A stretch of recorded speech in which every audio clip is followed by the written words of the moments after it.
Make it a lot easier for me.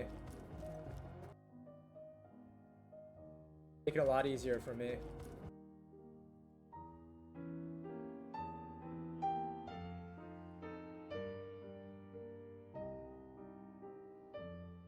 Make it a lot easier for me. I wouldn't even. I wouldn't even.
Hello.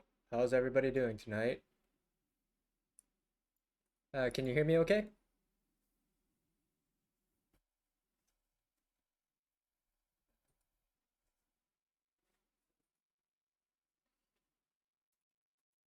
Hello.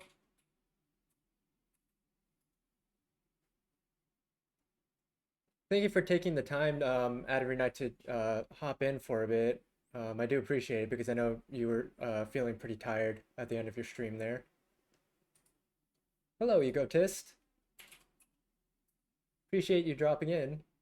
I'm going to be playing Tunic here in a bit once I get it loaded up on my end.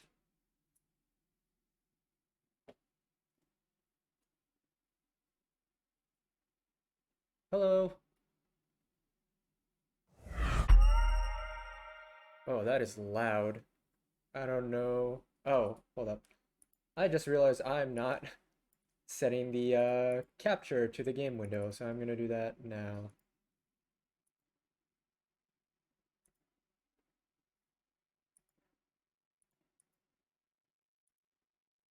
Okay, let's see. What is happening? What just happened? Why did my avatar just disappear?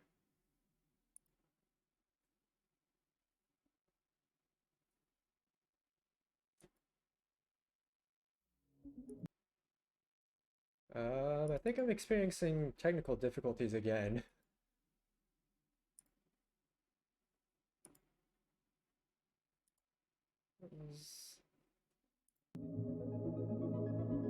Okay, so the game is showing now, but my avatar is gone. Let me try reloading it.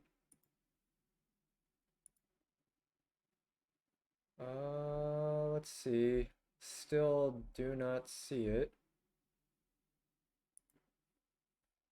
Okay, there we go. Let's see. So let me go back to the game.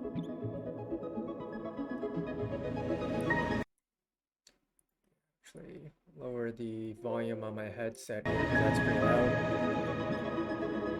All right. Can everybody hear the game okay? See if I maybe turn down the audio a little bit. I'll keep it at 70%. Let's go for 80. The game music is really loud? Okay. Let's see. So I will probably have to turn that down further.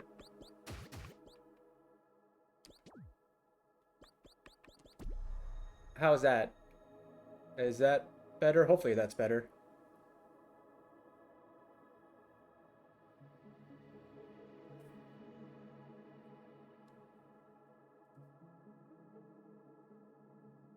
Okay, perfect.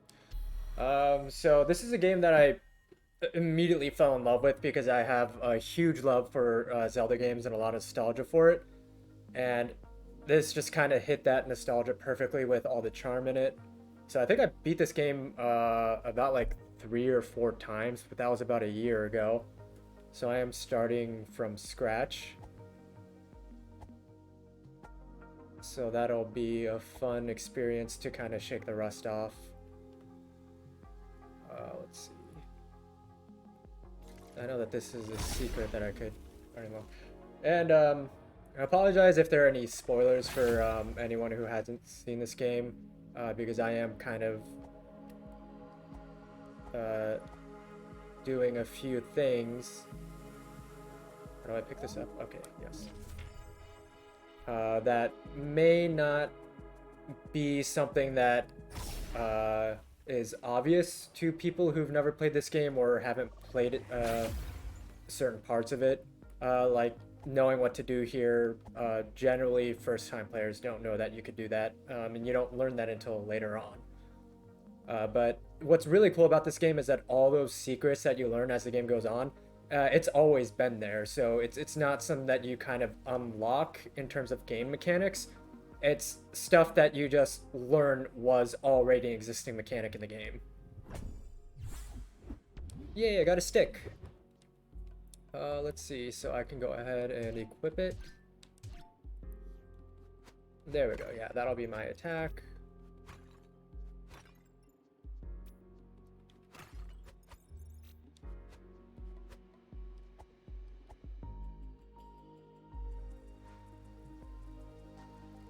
Let's see, how do I sprint? Because I know there's a sprint button.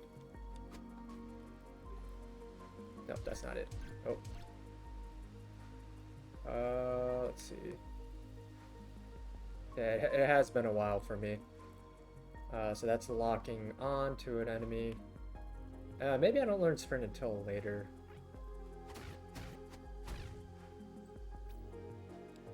Hold up, instruction booklet. Do I have a page for sprinting? No, I don't. Okay. I'm sure I'll figure it out.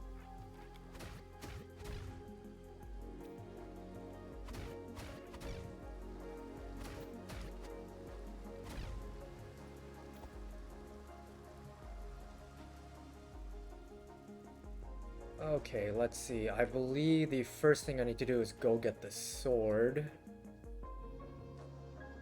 You're right, because I can't cut down any of the bushes until I get a sword. But in the meantime, I can just kind of grind a bit here. Pick up the gold.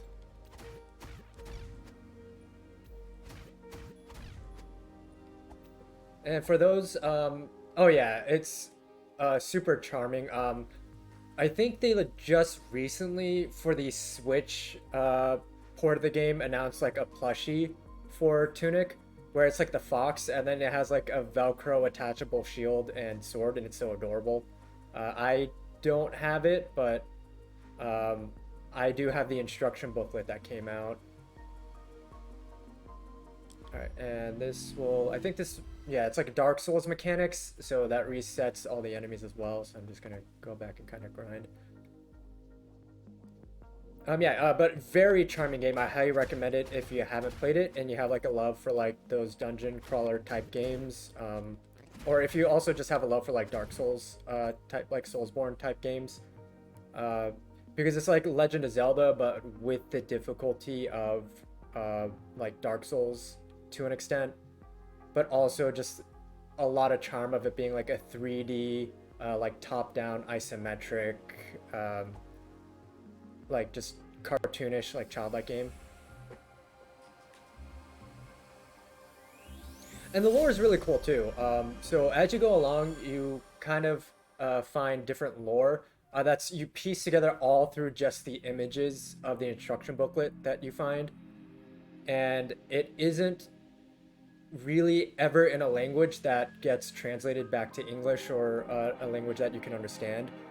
There are like communities on Reddit, I believe, that figured out how to decipher the language and they fully translated the instruction booklet, which is really cool. But it's really just comes down to intuition, where you are just encouraged to explore. Like secrets that you may have all that you weren't supposed to find yet, you found it just by exploring, or you go through an area and think like, oh, like I've never been through this, or oh, I wasn't technically supposed to go through this area, and it ended up becoming a shortcut, but I found it just from being curious and exploring. Oh, okay, so I got it. I really wish I knew how to sprint. I don't know if that's a feature that I already have, because I know there is a sprint function, and I already have a stamina bar, so I should be able to sprint. Oh, I remember now. So I dodge and then I hold. That's sprinting. Okay. It's starting to come back to me. Like I said, it's been over a year since I played this, or about a year. But when I did play it, I did play like to death. And what's really cool is that you get upgrades along the way as you play the game, but every time you beat the game, you keep your upgrades when you restart to an extent. So like health upgrades, stamina upgrades, magic, when that comes into play, those magic upgrades you still keep, I believe, for the most part. And I think the reasoning for that is because just like with Dark Souls, as you die, you kind of are in like this endless loop of being revived every single time. And I don't want to get too spoiler heavy, but there is what's considered a fake ending and a real ending. And I think the game encourages that replay value of you keep trying over and over again to find out how to unlock the true ending. And it kind of helps you along the way by keeping all your kind of your permanent upgrades. So that way it's kind of easier for you to breeze through each time. But also with each playthrough, you also find kind of new secrets. Thank you very much. I hope you have a wonderful night. I hope you're able to get plenty of rest. Yeah, so it's very much like a roguelike in the sense that Dark Souls, I guess, is where every time you die, you get respawned back to, say, like a bonfire type point. Um, oh yeah, so I forget, is roguelike like randomly generated? Is that like a defining feature of roguelike? Because I know with Hades and like I think I don't think Bastion, but I know with Hades it's like randomly generated each time, and that was kind of like a big appeal of it, that it keeps it fresh every run. So it's not like that in a sense. It doesn't randomly generate like the maps or anything. All like the lore and the bosses that you run to are still kind of in place, but all the enemies reset. So that's what's really fun about it. Let's see. So, oh man, I forget. How do I get back to the path to the sword? There's like should be like a door somewhere. I think it's down here. I think there's like a secret here too. Cult of the Lamb. That sounds familiar. And hello, Blair. Thank you for joining the stream. I appreciate you being here. Okay, I think I remember now. There's a key here that leads to, I think, where I need to go. But I forget where do I find the key. Is it in the mailbox? No, I don't. I can't open the mailbox. Oh, well, that's really nice. I really appreciate that they are sending people my way, and I hope you have fun here on the stream. I'll do my best to keep everybody entertained, and I'll definitely have to thank Tiny as well.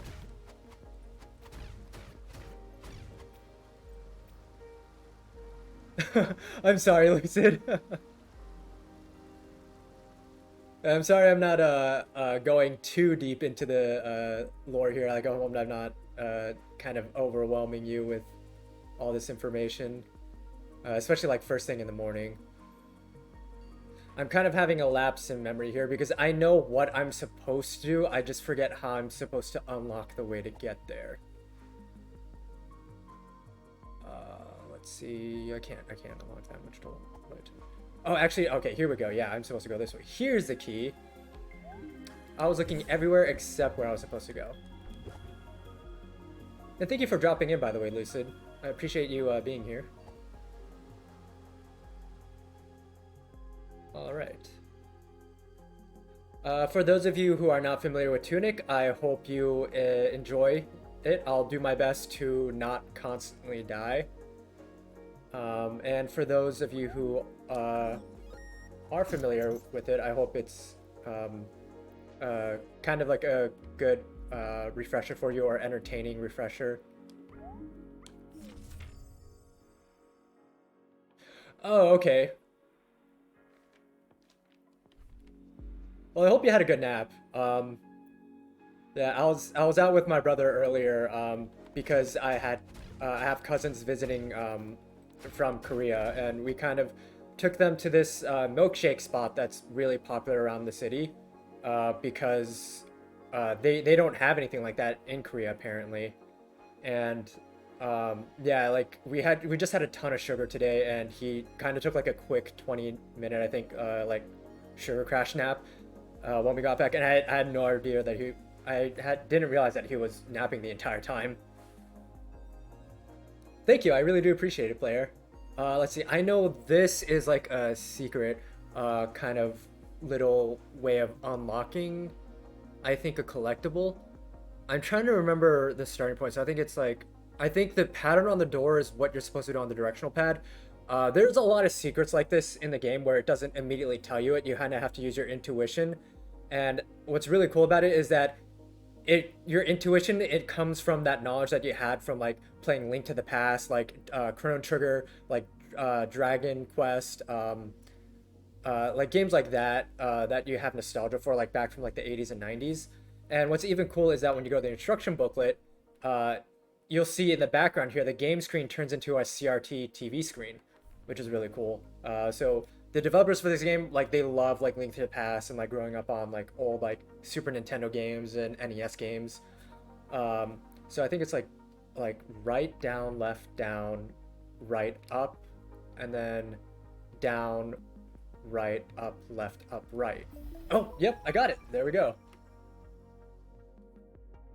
So there are a lot of cool doors like that where if you ever play this game, I hope I didn't just spoil it for you, but if you do, I'm not going to spoil like what's behind every door, but we'll probably see it as we go along depending on how far we get in this stream with it. But I highly recommend you just go out and explore, because this game is so charming and it really rewards you for just being curious and wanting to explore every little nook and cranny. And chances are the developers designed so many things in a way where even if you don't think it might lead somewhere, it ends up leading somewhere. Like, you may accidentally skip an entire section because you went you found a secret entrance that ended up being the exit to going all the way around, and then you realize that when you go through all like the area and then somehow end up back to where you started. And it's really cool that it's just there all along. It's just hidden by the perspective. Like, it might be behind a tree or something, or behind a boulder. And it's just so rewarding and satisfying when you finally like see it happen. And then it makes you want to test in the next playthrough if you can test it again if it's already been there all along, and turns out it has.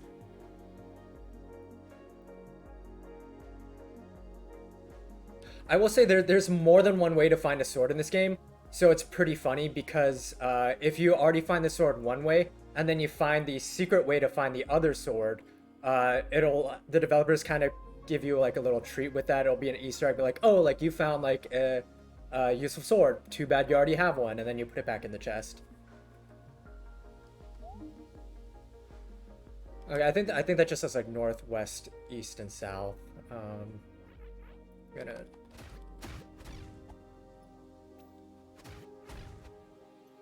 So this also works like the Souls game in the sense that there's like a stamina bar and then running, dodging depletes stamina, but it's a bit more forgiving than Dark Souls that the stamina uh, doesn't deplete when you're attacking. You can also sprint by dodging and then holding the dodge button and then sprinting, and then that also won't deplete your stamina. It's interesting that they chose to go with that. It does make it a bit easier, but I also like that they went with that option because if they just went full Dark Souls, this game probably would have been impossible for me to beat because I am not really a great gamer. I don't really consider myself good by any means, but I still enjoy it. Um, like Bloodborne took me so long to beat. I and even the DLC, I was so close to quitting so many times, but my friend was just constantly trying to encourage me, like, no, just do it. You'll be all the more satisfied when you do because this game is right up your alley. Oh yeah, and like, so the instruction booklet, you find pages of the instruction booklet as you go along the way, and it tells you different mechanics. Like, oh, like if you didn't know that you could sprint, there's a page that tells you that you can hold the dodge button and sprint. There's lore pages that you don't may not realize. Oh yes, I also tend to rage pretty bad with like really hard games because uh, I just instead of just holding myself accountable, be like, yeah, I just suck. Like in the moment, I'm like, no, this game sucks. Like it's not me, it's the game. Um, but really, ultimately, it's just I only have myself to blame. But in that moment, I tend to lose my cool. But that's also why I won't play Bloodborne again, and why I don't think I'll ever play it on stream. Same with Dark Souls, because I don't want you to. Would you ever play those games on stream? No, I never will because I don't want you to be subjected to that. All my raging, I hope, will only be in the privacy of my own home. So I'm gonna go ahead and I didn't need to do that, but I think it helps to if I die, it'll send me back to this respawn point instead of the last one. I don't know if that's the case. It might be like the bonfire case where if you don't use it, then it won't send you back to that one when you die. It'll send you back further.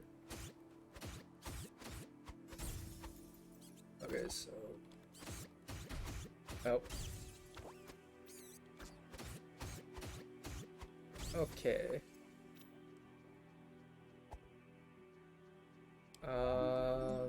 Okay, I think I'm supposed to throw something down that well that I don't have yet.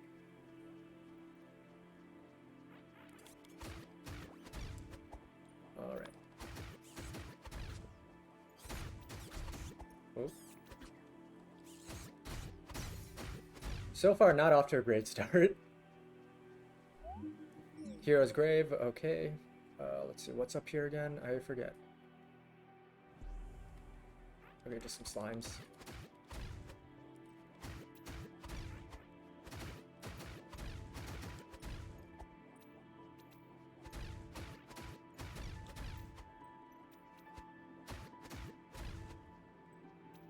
Okay. And yeah, and you can't really change the camera angles, so they really want you to play into that where, say if there was a secret path behind here, they don't want you to just be able to find it easily. They want you to literally just walk around and explore every angle as it's given to you to try and figure it out yourself. Oh wow, yeah, I am not off to a good start. I'm already down to less than half my health. Yeah, if this game had gore, I feel like it would just be... Oh, I am so close to dying. I need to pay attention. Alright, cool. Let's see. What's in here again? I forget. Oh, okay, cool. Health. So yeah, so you also unlock health potions as you go along the way, which is really useful. And you can upgrade them along the way. And every time you use the uh, like the kind of like the shrine to heal, that's like their version of the bonfire. It will replenish. Let's see. And I think Dark Souls, it only replenishes to a certain amount. But with Tunic, it'll replenish all that you have, regardless of how many times you upgraded it. Oh, hello, Sailor Kellogg's. Thank you for joining. I'm not sure if you're familiar with Tunic. I hope that if you are, that this is kind of a fun revisit for you. And if you're not familiar with Tunic, I hope you enjoy it because it is a very charming game and it is very cute. Oh, yeah, I don't think I'm supposed to come up here yet. Because I don't have the sword yet. I think I need to go through here first to get the sword. Let's see, is there anything down here? Nope, okay. You want to eat the fox? Yeah. I also want to eat the fox because he also looks like he could be made out of cake. Oh, am I not supposed to go through? Okay, no, I'm not supposed to go through here. Okay, let's see. I can't break the pots with the stick, I don't think. Let me try. I'm pretty sure I can. Oh, I can. Okay, never mind. I was wrong. Okay, so this is where I go to get the sword. That's starting to come back to me. And big slime. It's a good thing I picked up that health because that would have been bad. Okay, cool. Let's see. Go around here. Yeah, I guess it kind of does look like mochi. Oh, oh.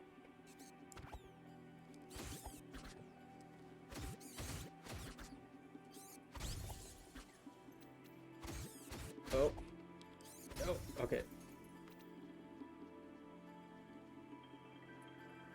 Ooh, cookies and milk sounds so good. Even though I had a cookies and milk ice cream, or not ice cream, I had a caramel cheesecake ice cream, but it was still really good. Oh no, I am gonna die. Oh wait, no, actually I replenished health. Okay, get my sippy. Oh, that's right, I gotta kill the sword dude.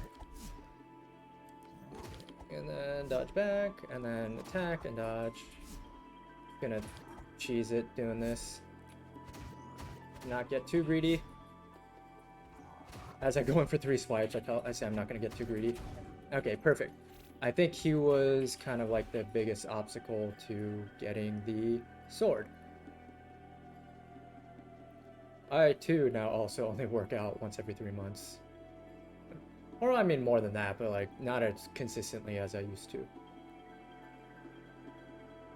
Alright, and lift the gate. I also love how like little sweat beads like kind of like bounce off his head like when he's ever physically exerting himself like that. Or she or they, I don't know the gender of the protagonist. And sword time. This for me especially is like nostalgic for like Ocarina of Time because like you also go through the woods to like get the Kakiri sword. Hold up, how do I? Okay, oh, and then equip the sword. Huzzah! Yes, the gender is cute.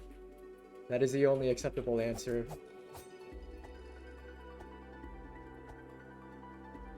Alright. Boom, boom. Okay. Oh, a bunch of gold. I think I can exchange the gold for more sippies. I don't really recall. I'm pretty sure I can. I think that's what they're for. I think that's like why it's good to like be able to try to just grind and then hoard them as much.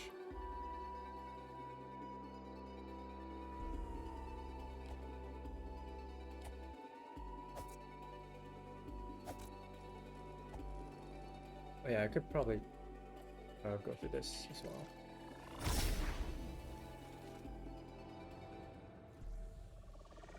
Oh, actually, I may not be able to. Okay, so I need to get a specific upgrade that's later on in the story in order to use that.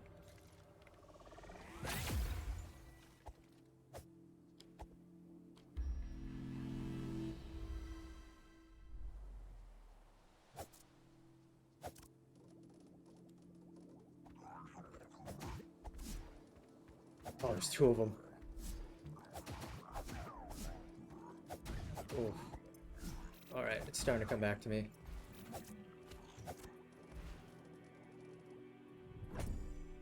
Pronouns cute, cutest, yeah. I'll only acknowledge being referred to as adorable and adorabler. Huzzah! Haha! Gotcha!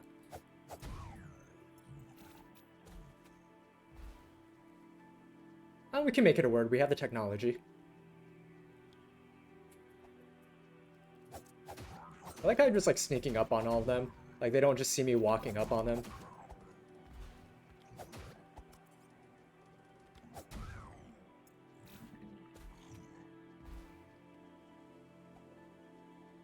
Open this gate. I think there's like a mini boss behind that gate if I recall correctly. I may struggle a bit with that.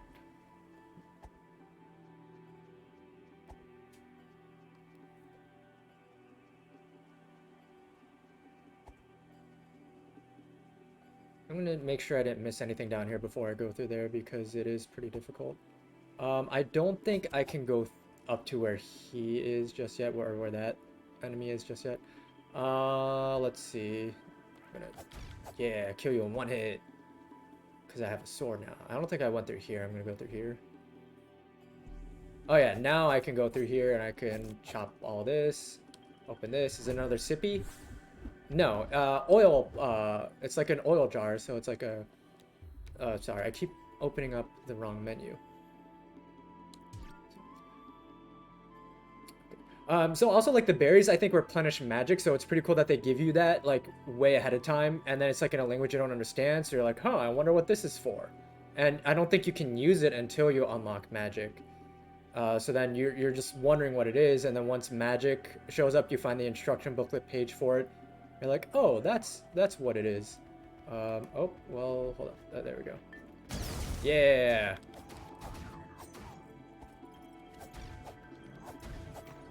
Yeah. Oh, that's so satisfying, just dropping like an oil jar on them.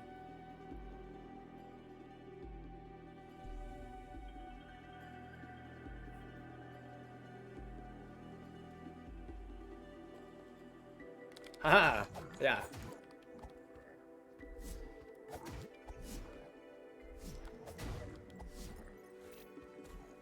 Ha!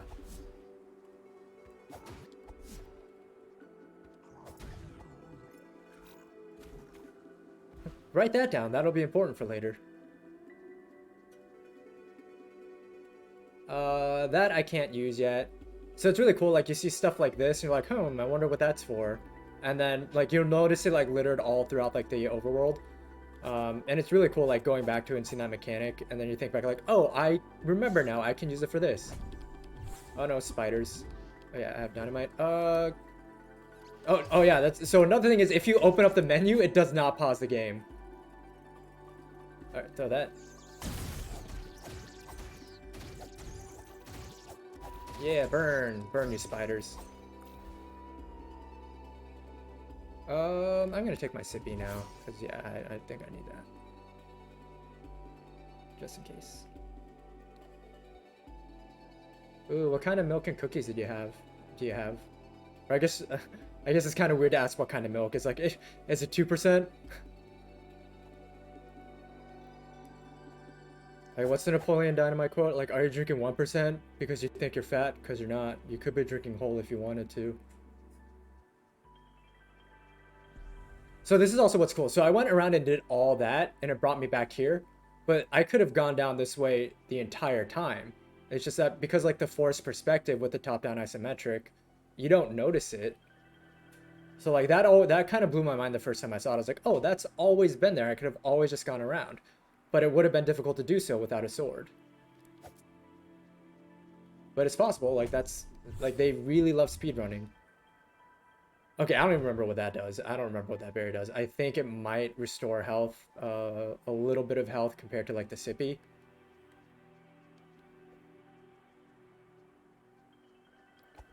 Alrighty.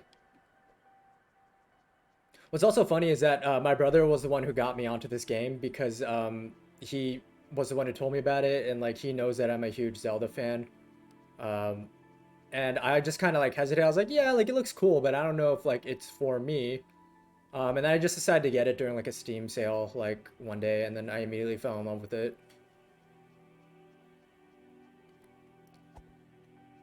Because I think he's still playing through the game because he's also really busy. Um, but like, yeah, and then he was surprised like in a week span that I got, I was like, oh yeah, like I already beat the game 3 times. Like I just loved it that much. Wait, I don't know what I'm doing. I don't need to go all the way back around. I'm looking for secrets because there aren't any up here. Seeing that I didn't forget any secrets. Okay.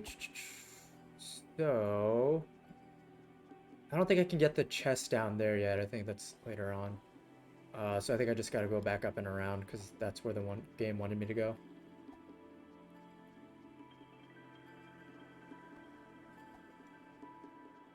Boop, boop, boop. Just gonna save again real quick here to reset my sippy and my health. Even though I'm gonna have to fight these enemies again, I think I'll be fine as long as I don't jinx myself.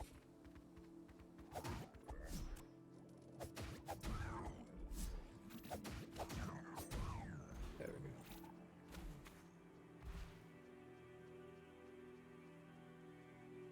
Are you doing art right now? Oh. Well, I hope it goes well. Yeah, like these days, like it seems like yeah, like most of your time is going to just doing art now. I mean, I saw your latest piece and that was really good. Even though like I know that that was like a lot of headaches for you, like literal headaches where like you were getting migraines. Um, but that, like it turned out really good. Oh, okay, I see. I can also gain sippies because they're broken jars, and I think it's like 2 or 3 pieces, and I have to get I think it's 2 pieces, and I have to get the 2 pieces to unlock another sippy. All right, here's the mini boss. Got it. Yeah, I forgot. He stabs. He doesn't just swing. He stabs. This is already not good. I already have to take my sippy. Oh no. Oh, I am dead. Yeah, I should have taken this one out first. Oh. Oh. You gotta replenish my stamina. He's gonna swipe at me. Oh no. Oh, I got greedy there. I dodge rolled the wrong way. Oh well, I was so close to getting him though. Oh yeah, that's right. You're supposed to die because like the first time it does this, it goes you through this like little bit of lore. But I mean, if you're good enough as a speedrunner, you could beat the game essentially without really ever getting to this point until you have to. But yeah, like this unlocks like your objective, so this is it tells me like what I'm supposed to do, I guess. Or it gives me a little bit more backstory as to like who this fox spirit is. Like, oh, they're reviving me.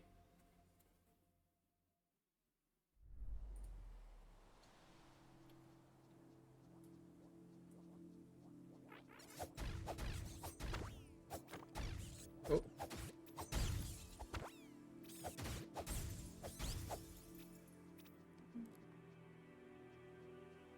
I just realized I think my PNG is like stuck on like the talking animation, but that's fine.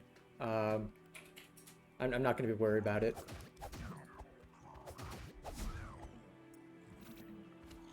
It's probably because like the way that I reloaded my PNG, I didn't set the Steam. Uh, yeah, it could just be that it's Streamlabs just messing up. I'll just leave it as is. As long as you can see the game and hear my voice, then that's fine. I'll be getting like an actual like 2D like VTuber model probably within the next month or so. So this is really just more of a placeholder anyway. Though I have grown attached to it, so I might just keep it for a backup. Oh yeah, and then like Dark Souls, you can pick up the.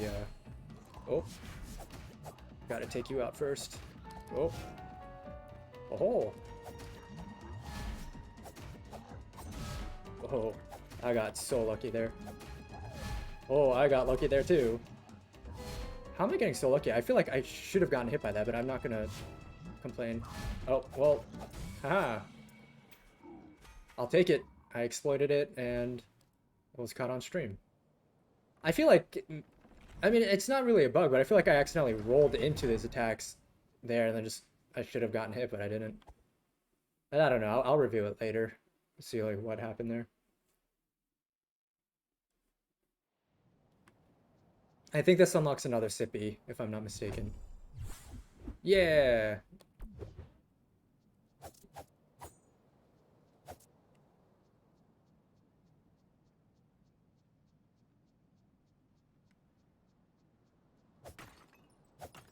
I love that like they just hold on to that love for breaking pots. Like the sound and just breaking them is so satisfying. And plus you're awarded gold. So it encourages you to break stuff. Oh wait, hold up. Is there anything down here? No, okay. Sometimes there'll be like dark hallways and stuff that that doesn't seem obvious right off the bat that ends up rewarding you and is something. Okay, nope. All right.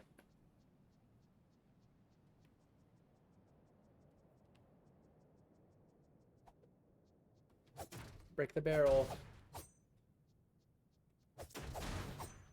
So my first time playing through this, I forgot that like, or like you can get a shield, but I couldn't figure out for the life of me where to find the shield, and I was looking everywhere except for like the one place where it's supposed to be obvious for you to find it. Um, and so like I went through so much of the game, I think up to like the first Guardian boss, without a shield, and then I had to go back and say, all right, I need to find this shield because I am just not able to uh, deflect any attacks. So that was the first tuning fork.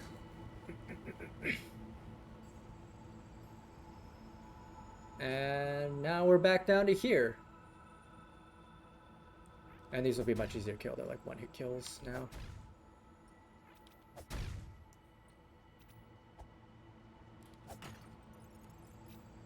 I think now I can cut the bushes and go down this way.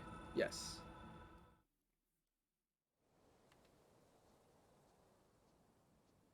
So I think there's a booklet page in here. No, that is an upgrade that I will need later.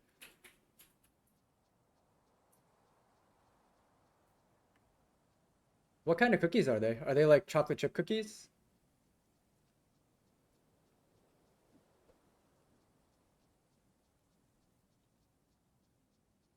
You made the cookies by mistake?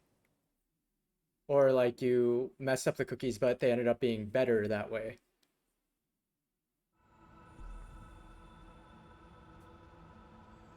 How did I not? How did I miss you? Huh.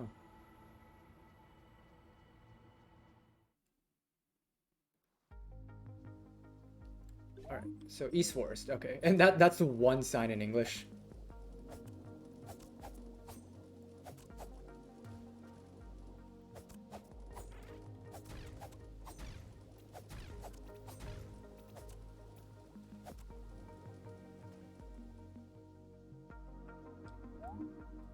Yes.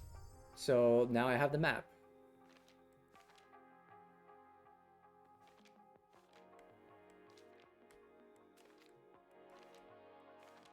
So yeah, how many pages are there? There's like, okay, there's 52 pages. So I have to find 52 pages in order to essentially 100% the game. I rolled, come on, I'm just slacking here. Oh, this is not good.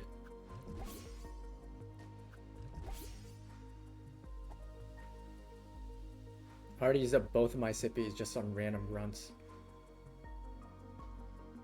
But now I am back down here.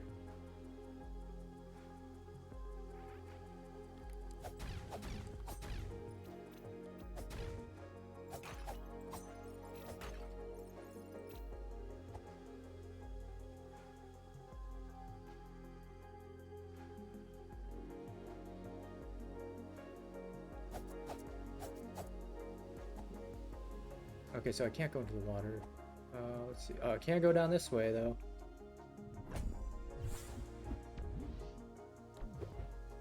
so these things can use, but I want to. Oh, whoops. I want to be able to save those for now. Have dynamite.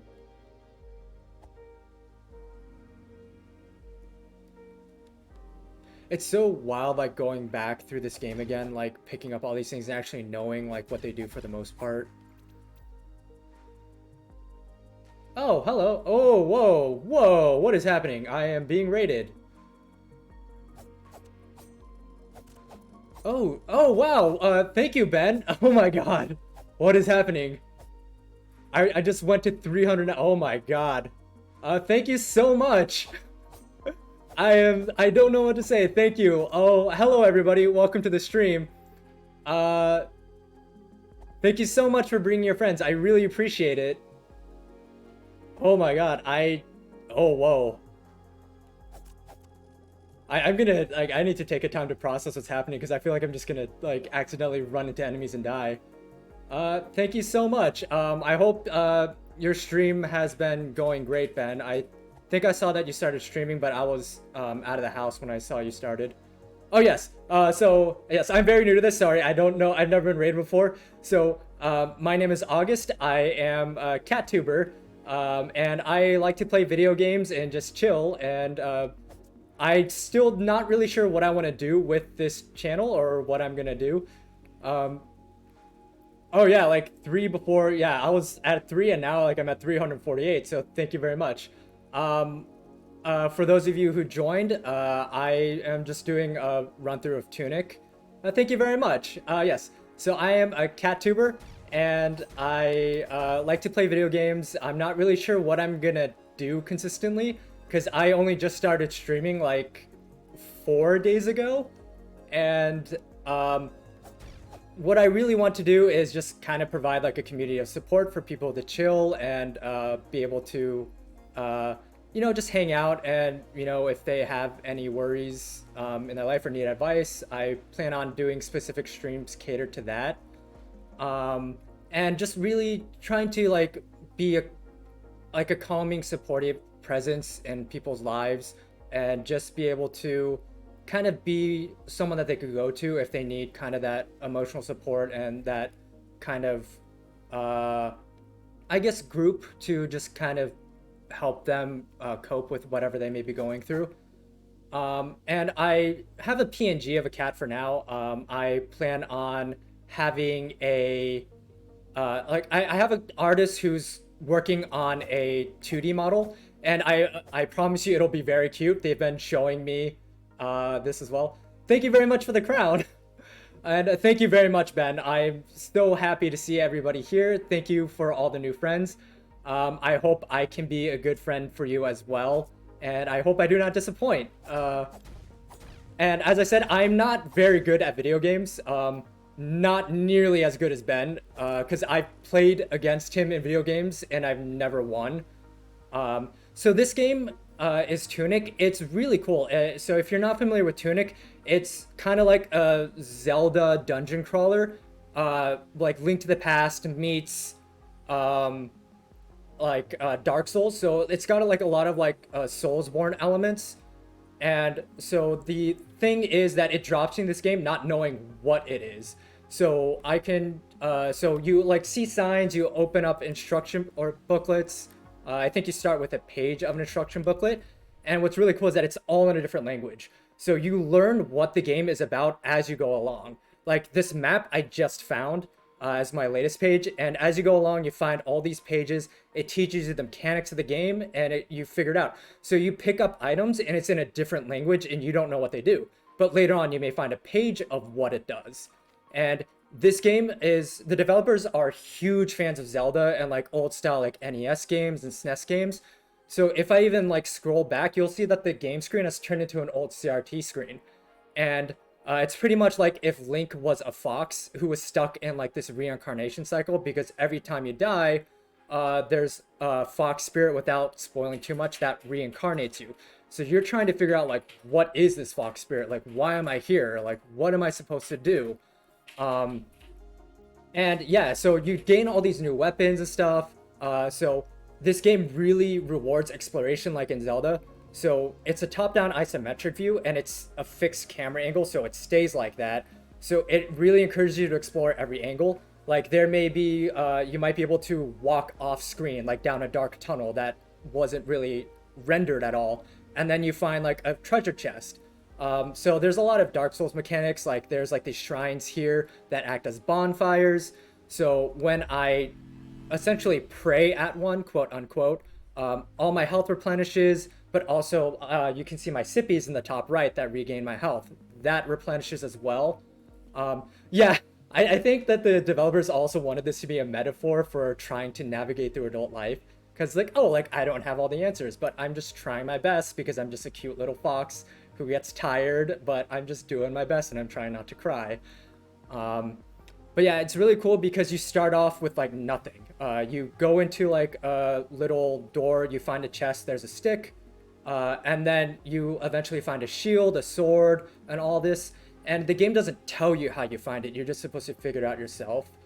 And it's really cool. Like, I don't really want to spoil too much for you, but like you pick up pieces of the lore through the instruction booklets. And essentially, if you want to, say, beat the game, you have to unlock or you have to find all the instruction booklets. And all the little ways that you can find the instruction booklet is like references to like old Zelda games. Like I'll find a door with a pattern on it and it won't tell you what you're supposed to do with it. So I had to figure out what to do in front of that door to open it, and then I was able to unlock something. Let's see. Lost Ember. Oh, I haven't heard of that game. I would definitely love to check it out because I also noticed that when I was kind of lurking in other streams before I started streaming, that there are a lot of games out there that I haven't ever heard of that I see people playing, and it looks really good. What other games do I play usually other than Tunic?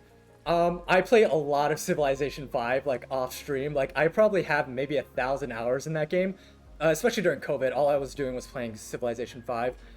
In terms of on stream, I played Borderlands 2 yesterday. I don't even remember what I played. I'm drawing a blank. Let's see. I played a little bit of, what did I play? I didn't play Catan because that's something I got into recently. I'd have to go back and check because I'm just drawing a blank. I honestly don't remember what I played like 3 days ago. Oh yeah, like I love Civilization. Yeah, I'm super bad at Souls games. Like I played Bloodborne at the recommendation of actually Ben was the one who recommended it to me among other friends, and I just raged so bad, and I feel so bad because Ben was always there for me when I was complaining about like, God, I fucking hate Souls games. I just suck. I can't do it. Like it's Sekiro all over again. Where like because when I played Sekiro, I was raging so bad that I went to my doctor and he's like, your blood pressure is really high. Like, what are you doing with your life that's making you so stressed out? And I was like, oh, like I started playing this new video game that Ben, like that my friend started playing, and he recommended it. And he's like, yeah, you should probably stop doing that because you just saw me for your physical like not that long ago, and your blood pressure has changed dramatically since then. So I returned Sekiro, but Bloodborne, like I was also going down that path, but Ben and then another friend of mine was like, just stick with it. Like I know you think you're bad, but it's a learning curve. Anybody can do it. You'll be able to do it. And yeah, like I eventually did get through Bloodborne. I got through all the DLC, and that is probably my favorite game that I will never play again for the sake of my own health.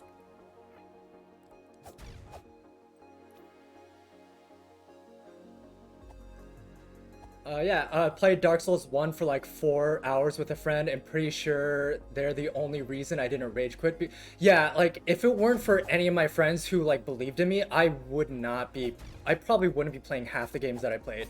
Like for Tunic, I was raging kind of with Tunic, even though Tunic is significantly easier than Dark Souls. It's like diet Dark Souls, like if you're looking to kind of get into it. But yeah, I really enjoy it. I'm glad I stuck with it because it's so fun to me. I've been wanting to play Lies of P2, but I know that I would just be going down that same road. I definitely utilize being able to take advantage of seeing other gamers who are much better than me play it. But yeah, Ben definitely encouraged me a lot to stick with a lot of games. Like MGS, I was raging so hard through Metal Gear Solid, and he just kept saying like, "Get good." I'm like, you know what? You're right. I do need to get good. Um, so what game is this? Oh yeah, so it's Tunic. So the best way I can describe it is that it's kind of a hybrid of Legend of Zelda with like Dark Souls, where it takes a bit of mechanics from both, and um, and yeah, so pretty much it just dropped into this cute little like 3D like clay-esque world with very bright colors, and it's just like, okay, here you are, now go. And then you just explore, see what you're supposed to do. And at this point in the game, all I know is that there's a fox spirit. It showed me a vision of two tuning forks. I don't know where they are. At this point, I already found one. And I don't know what they do, but I will find out. And I found a sword, and now I'm about to go get my shield. Yeah, like, and even like the fact that it's called Tunic, is just super like just it's perfect. That it's just taking like all these references from Zelda, and it's doing it in a classy way that's not like just overplayed and kind of done to death and getting tired. It's always gonna be fresh and unique, like, and it really plays to your nostalgia of being a gaming fan. Like this right here, I just picked up another instruction booklet, and it tells me that I can dodge roll. That if I dodge, I have a moment of invincibility in my evade. There's also a bit of unforgiveness to it because it's like, oh, like, it's kind of poking fun at when things get overwhelming or scary, you press the pause screen, like, or you open up like your item screen to toggle to, you know, maybe take a break from what's going on in the game. But nope, you'll see in the background that I'm still there, and enemies will still move around and attack you even though you have the menu up. So it really forces you to be more intuitive and smart with how you make your decisions. Do you know there is no game? It has a bunch of references and it's quite fun. No, I never heard of it. But I do love games that reference like other games. So I'll definitely check it out. I'll definitely need to go back to the chat later and just make a list because I saw that someone also recommended another game that they said was really good if I like Tunic. What other games do I plan to play? I honestly don't know. I really don't know what I want to do with this channel other than I want it to be a place of support for people who may be going through tough times. I don't want to get too heavy or like start trauma dumping, but essentially I want it to be a place of comfort for and a community for people who are going through specific types of trauma. And I don't want every stream to be like that. The more I think about it, I'll maybe set specific days for people who may be going through something difficult and they need advice, to want to be able to have some people to just chill with. And I'll have like trigger warnings for stuff like that and like set it to specific days. So that for people who don't really want to be there for that, like where it may get too heavy for them, they don't have to tune in and they can tune in on a day where we do just gaming.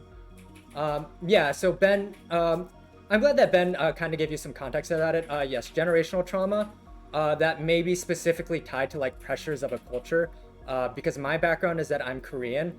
So I went through pretty, I would say it was a pretty tough upbringing without going too into it.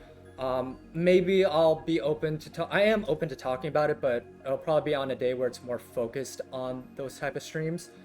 And am I all right? I sound nervous. I'm very new to this, so I'm not used to being in front of this many people on this platform, and I'm just hoping that I'm entertaining enough for you and that that you enjoy being here. Yeah, and I'm sorry I'm saying a lot and I'm saying a lot of filler words. I just started streaming like 4 days ago, so this is all very new to me, and I don't even know what I want to do with this channel. Like I kind of played around with doing test streams of stuff on my own to make sure that I had like all my, you know, equipment set up, that I was doing it right. And yeah, so Imagine everybody naked. Oh man, that'd be so many people to imagine naked. Um, I think that would just make me even more nervous. So also a little context. I identify as ace, so I think that would just make me very uncomfortable. Yeah, I'm hoping that I get better with practice as well. That's also why I did a lot of practice streams, and also just ran like Streamlabs without really. Um, Thank you. Yes, Ace Community Rise. Yes. So I I did a lot of practice streams, like just for like an hour, 2 hours, just on my own. Like even though nobody was gonna be there, because I didn't want to get discouraged because everybody that I talked to told me like, hey, like just get used to talking to yourself and don't get too caught up in the numbers. And if it happens, great. If not, then you'll learn. Like you've gotten over your fear of uh, not knowing if you can talk to yourself without an audience. Um, well, I mean, you're not nobody, but I mean, I even did practice streams when you were at work, when you weren't around, like just on my own. Um, so yes, and hello everybody. I'm happy to see that there are ace people in the chat as well. Whatever orientation you may be. Am I also a voice actor? No, I am not. So I don't know if Ben told you, but Ben was my college roommate back in school, and we were both planning on becoming voice actors, and that was kind of our goal. But my parents weren't very supportive of that. Again, being from a Korean upbringing culture, they wanted me to go more into a STEM route with my career, and that's kind of what I ended up doing anyway. So like if that's something that you can relate to, that's also why I want to be kind of that someone to bring that community together, because I found that there are not a lot of communities out there in real time for those type of situations with people who are in that situation, and they may feel overwhelmed. Because for me, especially, I still struggle with it at times. Um, but yeah, and like that also comes to show like and thank you for saying I have a great voice. I am very out of practice. I haven't done any voice acting since college. I haven't done any practice since then. I tried to look for work in it, but I just didn't have the experience or the training, and I just eventually ended up doing what my parents wanted me to do. That's also why I'm streaming, so that way I can kind of take back that narrative and do what I want to do on my own terms. And yeah, like that comes to show, like your parents white as can get, but when you don't go down the path that they want you to, they could react very poorly. And yeah, it's hard to really kind of gauge, because it's not always just linked to culture.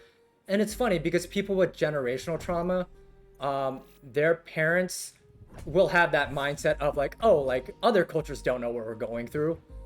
So for us, it's kind of a rite of passage, when it's not. Like we have more similarities than people think, and honestly, like, that's what allows us to come together. It's what we can relate on. Thank you. Yeah, I may get back into voice acting. Because right now I do work in a STEM career, and it is stressful. Um, and honestly, like if it didn't have decent pay, I don't know if I'd be doing this. Because as you know, anything, because I work into tech support, so it's very like customer facing. And as you know, anything customer service, it's training. Whether you do it for 30 days, whether you do it for years, it's just for some reason. I don't want to get too into it, but it's just like if you've ever worked retail or customer service of any kind, you know what I mean. Where surprisingly, adults who think that spending money gets them special treatment and allows them to treat you differently tend to act more like children than actual children. And you think that they learned that that's not how you're supposed to treat people. I also recommend that even if it's for like a month, work a retail job, even if it's part-time, just for the sake of learning what people working in retail are going through. Grew up in a heavily Korean area and got my bachelor's degree in Korean, and that mindset is strong where even more so when I was living in Seoul. Oh, yeah. Well, hopefully, you're doing something in your life that you are happy with, and if not, it's never too late to pivot. And honestly, like having a bachelor's in Korean, that I highly applaud you for that, because Korean is a difficult language to learn. I feel like, especially going from like a Western language.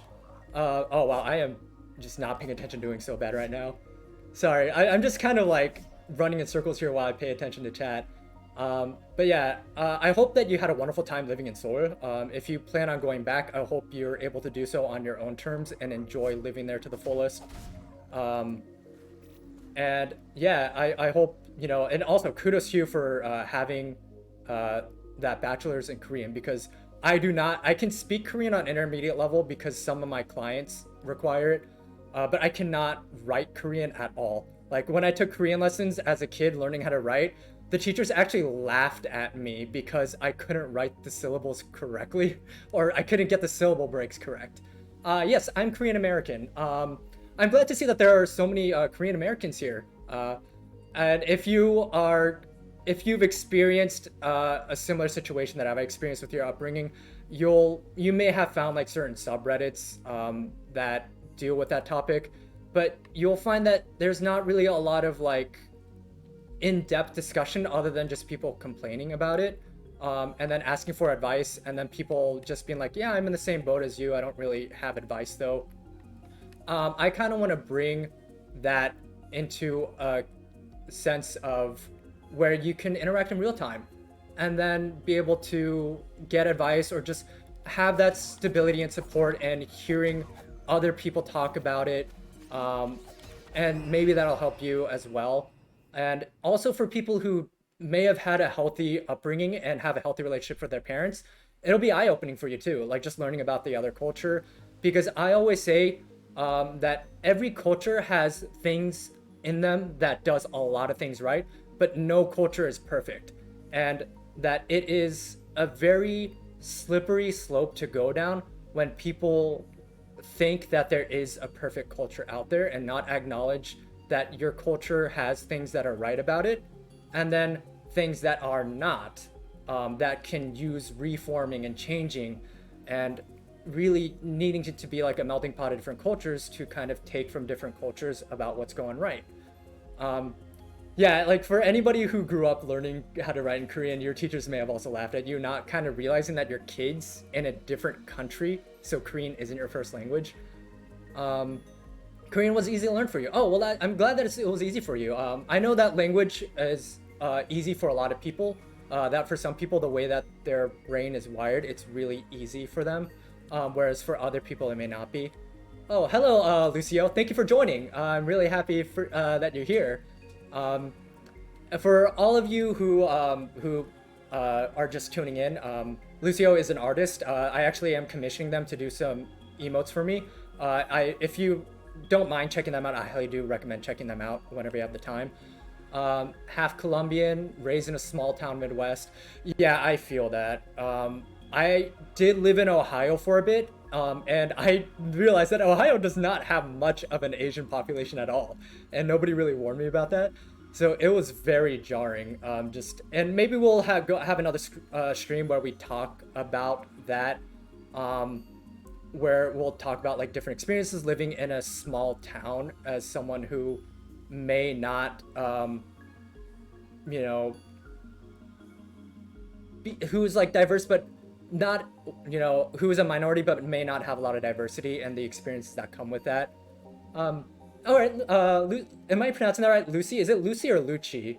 Because I think it's like in Italian, it's like the two C's make like a CH sound.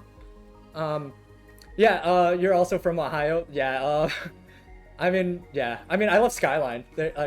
I also love Gold Star. So I mean, that's like Ohio staple. Like I love UDF. I love Gold Star and Skyline.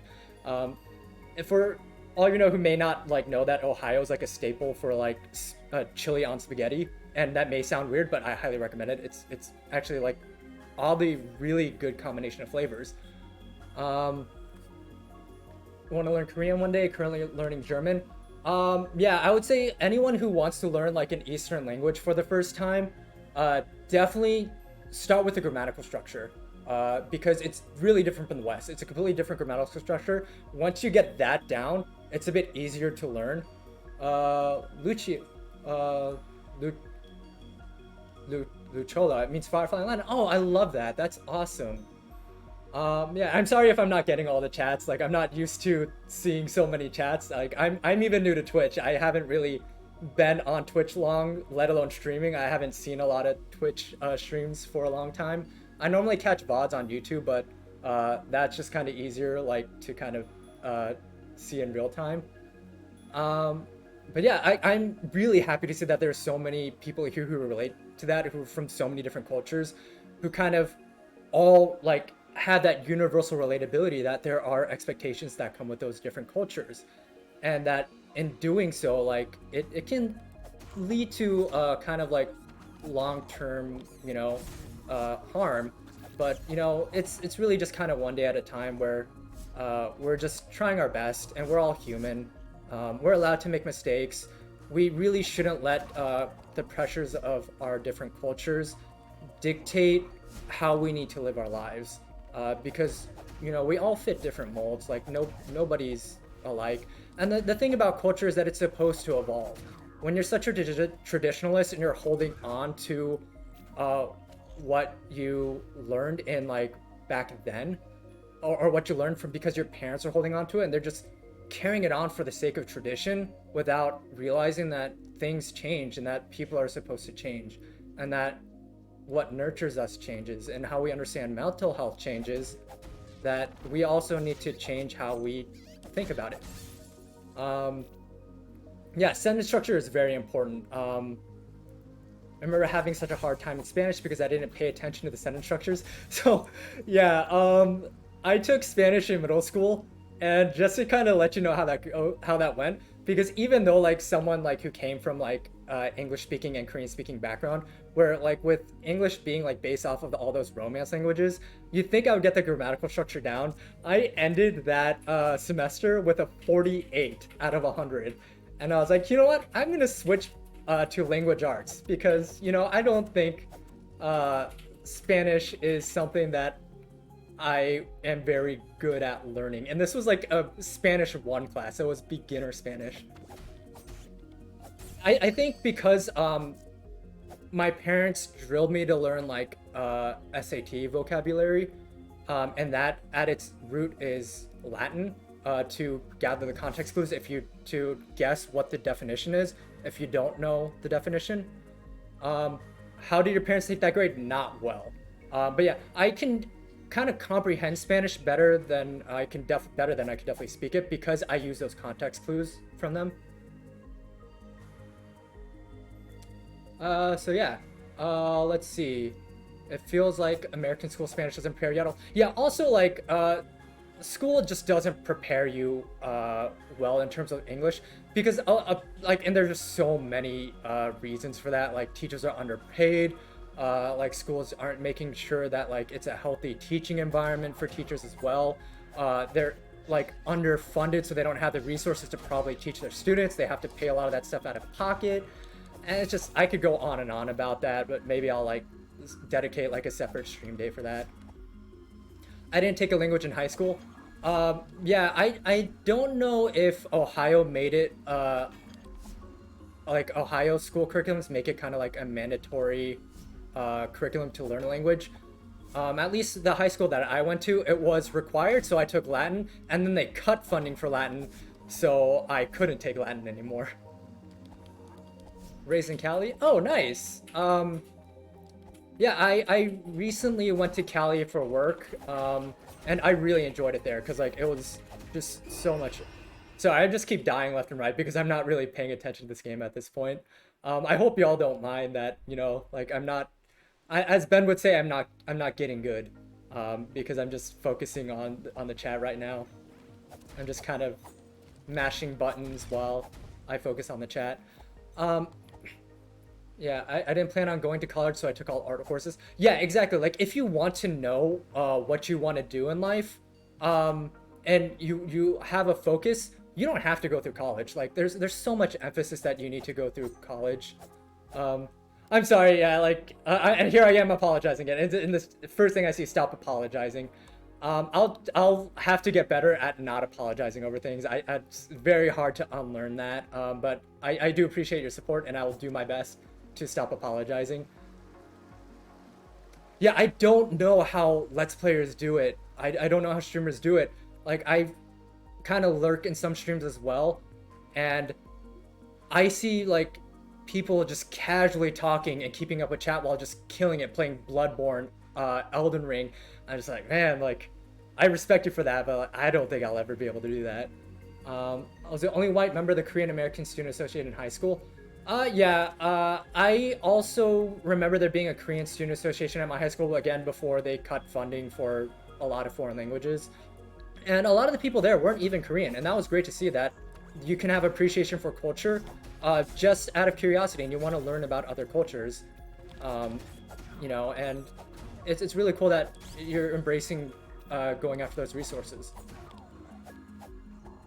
I know, right? It's like they got like two separate brains going at them at the same time, and it's just awesome, like seeing them do it, like seeing someone play Sekiro with a DDR pad while he's just casually talking to chat. I'm just like, what? I got good at multitasking at a young age, and I can multitask pretty well when talking and playing games. Yeah, I think it'll be definitely a good skill to have, especially as I go further in streaming. I only have one screen, so I use my phone for chat. Yeah, I have three monitors for my setup, but that's also because of work, and I still like am not able to pivot back and forth. Yeah, I think that's something that I'll like set as kind of a hard goal for me for 2024 as like a resolution. That I'll get used to using, you know, talking and then gaming at the same time while still being able to kind of, make it second nature. Ah. Three, yeah, I have three monitors. So I use two screens for gaming and then talking to my friends or doing watch parties with my friends. And I have a third monitor that's hooked up to my work computer. Well, thank you for stopping by, Seven. I really do appreciate you coming here, and I definitely will have to thank Ben personally later for the raid, because I was not expecting that. And I love Ben to death. I really appreciate, and I'm so proud of everything that he's done. Do I have a stream schedule? I don't. I really should, because I work full time, and I also sometimes work overtime, and I also work on call every other weekend. So it's hard for me to solidify a stream schedule. But honestly, like my first priorities is to get that community going, as I mentioned earlier, with being a kind of a place of support for people who grew up with trauma. And then if I can do that full time, then I'll quit my job and then really focus on dedicating to streaming. But I don't expect that to happen anytime soon, because it's also, steady income. And with all honesty, with streaming, you don't know if it'll continue being consistent. And a lot of people have to rely on merchandising and stuff and like becoming a brand for that. And I don't have anything against that, but I just don't think that's what I want to do, because this is more so my priority is being that place of support for people who went through that, went through trauma. And I don't want it to become a brand. I don't want it to become like a thing that I'm marketing. I just want it to be I just want it to be something for the people that are here, and to give them back as much as I can. Yeah, that's what you do. Keep your full-time job and stream when you can. That's what I do now, but my job is so inconsistently not a set schedule in that sense that I can work overtime. So kind of to give context, I don't want to like end up doxing myself or anything, but I work as a tech support manager, so I kind of have a team that I manage. So even if I'm technically off the clock, if there's like a code red issue with like a client, I have to hop back in and help them. And that's also why I'm always like have my work attached to my phone, even though I shouldn't. And it's just, I wish I could set that boundary, but it's just with the business model and what it is. But for those who can juggle a full-time job and streaming, and plus you do art as well on top of that. Like, I just have so much respect for that, because it's just so much to juggle, and those who are able to do it, um, like it's just incredible. Like being able to just kind of keep at that pace. Yeah, IT consultant. Yeah, like so you know how it is. Like you probably dealt with those users where it's just like like urgent issue, and it's just like, oh, your mouse is not plugged in, like stuff like that. I've been working on one project since November. I mean, yeah, like with art, it's just like it's helpful to take a break and not try to what I've learned and from what I've seen, because my wife also uh is an artist. She does art, and her last piece that she just finished, she's been doing on and off for I think about 2 years, but like it looks incredible. Like I was blown away when I saw it. So just seeing that, like it's not about trying to get through it quickly, as long as you're dedicated to get it done eventually, and as long as you have some sense of happiness with your work. Because I know as an artist, the cliche is like artists are never happy with what they do, because they always hyperfixate on the imperfections that they others may not see, and that's just the curse of when you create something, you see it in a way that other people don't. um, you're doing amazing. I can see more from you. Thank you very much. I really do appreciate it. My internet is terrible where I am right now, so I'm gonna have to hop off for now. Oh, no problem. Thank you very much for joining, Lavendry. Lavendry. Sorry if I'm butchering the pronunciation.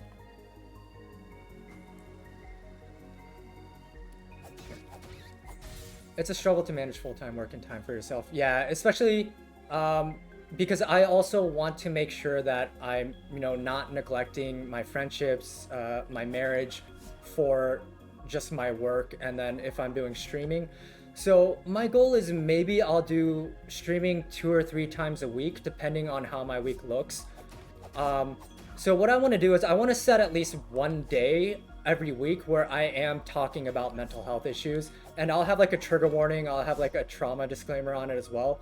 So if that's not your type of thing, there'll be plenty of warnings so you don't accidentally stumble upon it and then end up getting triggered by it. I'll definitely have tags for it put in the title. So I want to do that at least once a week where people can just kind of support each other and then give advice if needed. I'm just letting this guy chase me as I run in circles. And then I'll want to do like maybe like 2 days of just chilling and gaming, or like streaming, doing a watch party. Because I know in my stream the other day somebody mentioned Adventure Time, and I loved Adventure Time growing up, but I never actually finished it even though I got to a point where I was super invested in it, and then college happened and I was just really yes, I am married. I've been married for almost I would say for going on half a year now. It was back in September. Rewatching Adventure Time. Yes, so I want to do like a watch stream where it's Adventure Time, like starting from the beginning, because I forgot so much. I kind of miss being married.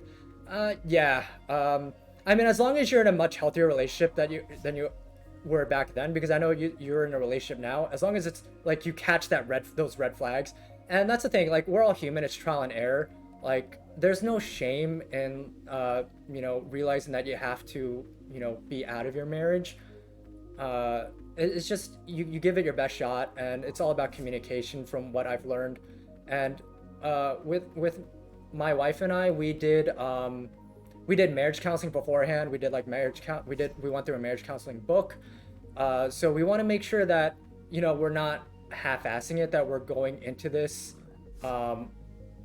knowing exactly what we want. We're not second guessing, we're communicating healthily, we're not being passive aggressive, because I see that in so many relationships and I do not want to end up that way. And I'm glad you're in so much of a healthy relationship now, because if anything, our relationships are always going to be learning experiences, whether we stick with them or not. And if we don't stick with them, I hope that it's for the best. I hope that, that if you're in an abusive relationship, that someday you can get the courage and resources to be safe and get out of that safely as you can. But yeah, trying to finish watching Adventure Time, so I exited for that. Oh yeah, yeah, and like because there's like spin-off shows too, right? I've heard like so many spin-off shows going on with that. I would love to be in a long-term relationship, but as an ace person, dating is terrifying for me. Yeah, same. Like it was so terrifying for me. My last relationship ended because I was coming to terms with identifying as ace, um, or technically gray ace because I don't identify as full ace, but I am on that spectrum. Thank you for saying that I'm comforting. I really, that's my goal. I really hope that I can be a comforting presence for people. Um, yeah, like when I was before I started dating my wife, and we actually met on Tinder, so you know, like with this day and age, like online dating, um, I was still coming to terms. So first, I was coming to terms with being ace, and also coming to terms with, hey, I realized that I'm not actually straight because a lot of these, uh, TV show characters and like friends that I had growing up where I was like, oh, like I'm really invested in this character because I just think they're really neat. Or I really like hanging out with this like friend. I want to be with them like every second of the day, which wasn't healthy at the time, but I was young. And then I realized like, oh, that's not just typical friendship or like thinking that someone that's neat. That's like actual attraction to that person. Um, so yeah, my ex couldn't accept me being bi, but I'm more lesbian. I'm sorry. Yeah, like I'm so glad that you're out of that relationship now because, yeah, it just sounds like it just wasn't nurturing for like your growth as like being a healthy individual and for your own growth. I couldn't accept me for being poly too. Yeah, and like that's like a whole other realm in itself. Like that requires a lot of communication, and yeah, for a lot of people that's a deal breaker, understandably. But better that you find out and are on the same page that it's not going to work out because one person is poly and the other isn't, than both people just trying to force the other to be someone that they're not. Um, like there's nothing wrong with being poly. Nobody should ever tell you that there is, especially your own partner. Like they can acknowledge that, and it's very hard. It's going to require a lot of communication, but it should never be a situation where your partner is forcing you not to be poly if that's who you are. Yeah, like you shouldn't have to force yourself to be someone you're not even for yourself.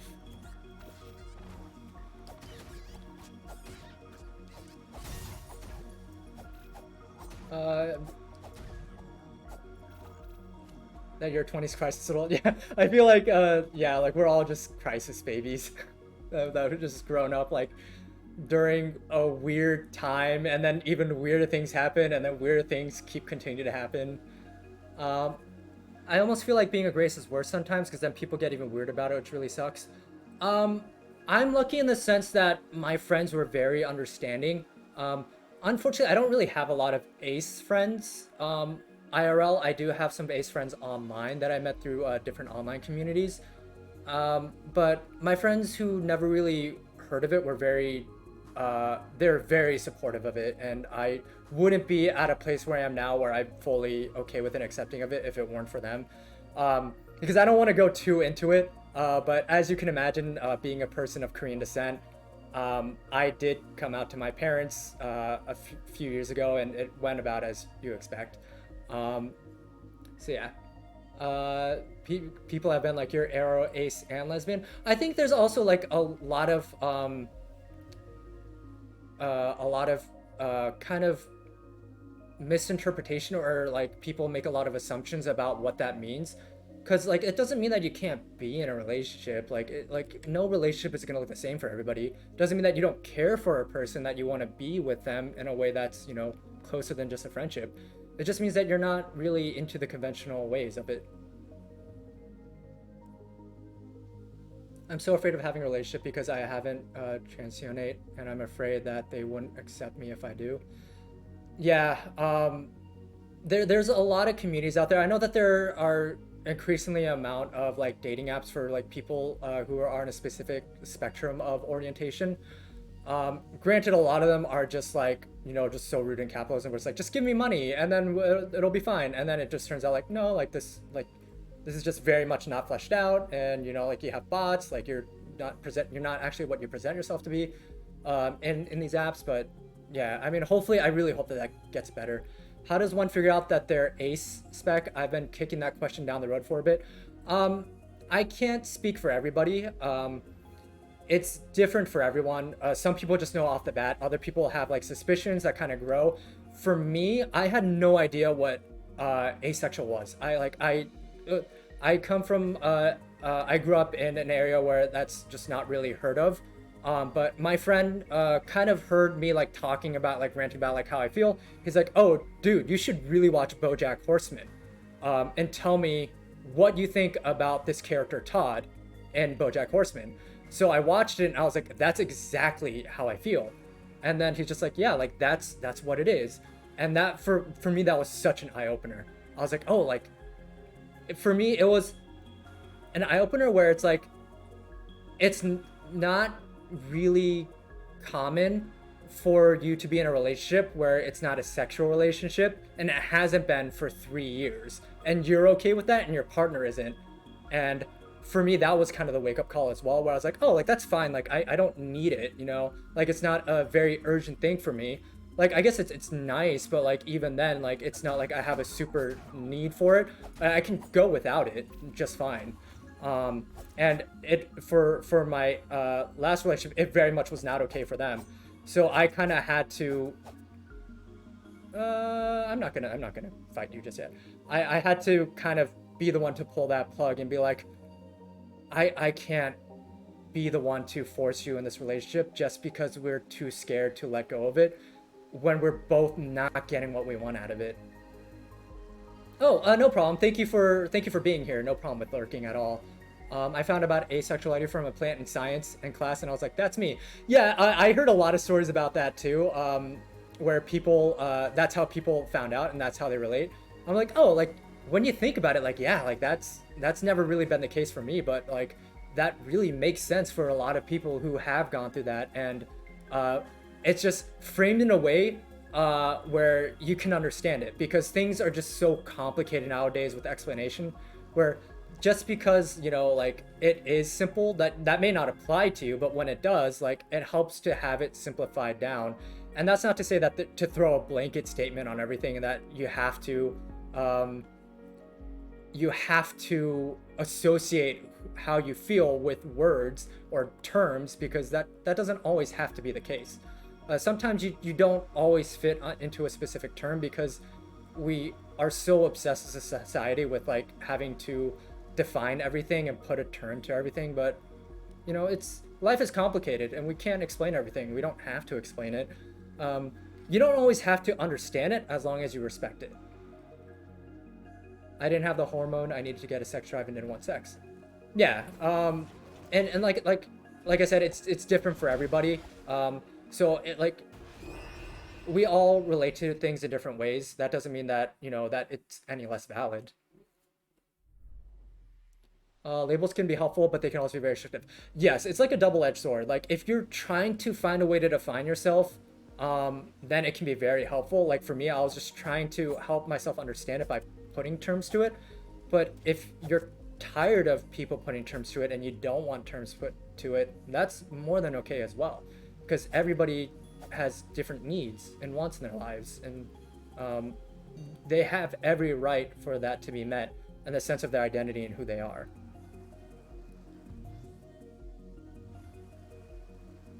I question if I'm Arrow Ace too, and after a while of asking myself, I just kind of gave up on trying to identify myself. Yeah, and that's okay too.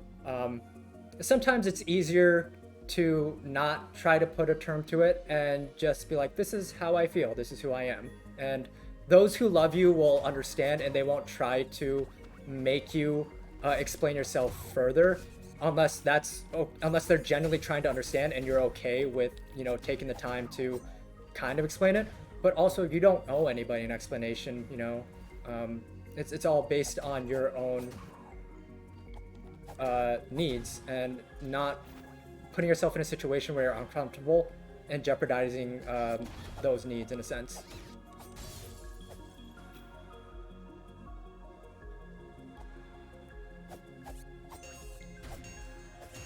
I'm accidentally hitting this tuning fork. I also haven't been using my sippies at all, and I've just been dying constantly.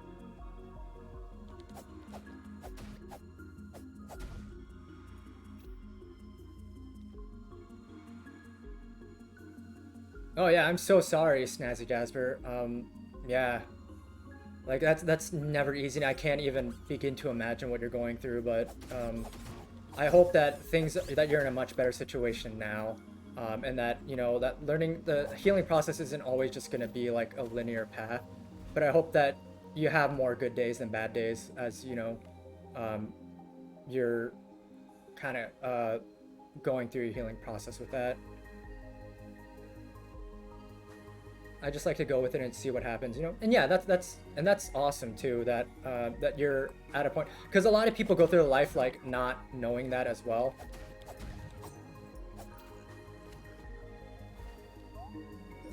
Oh yeah, I don't have coins. I need like tokens to put in there.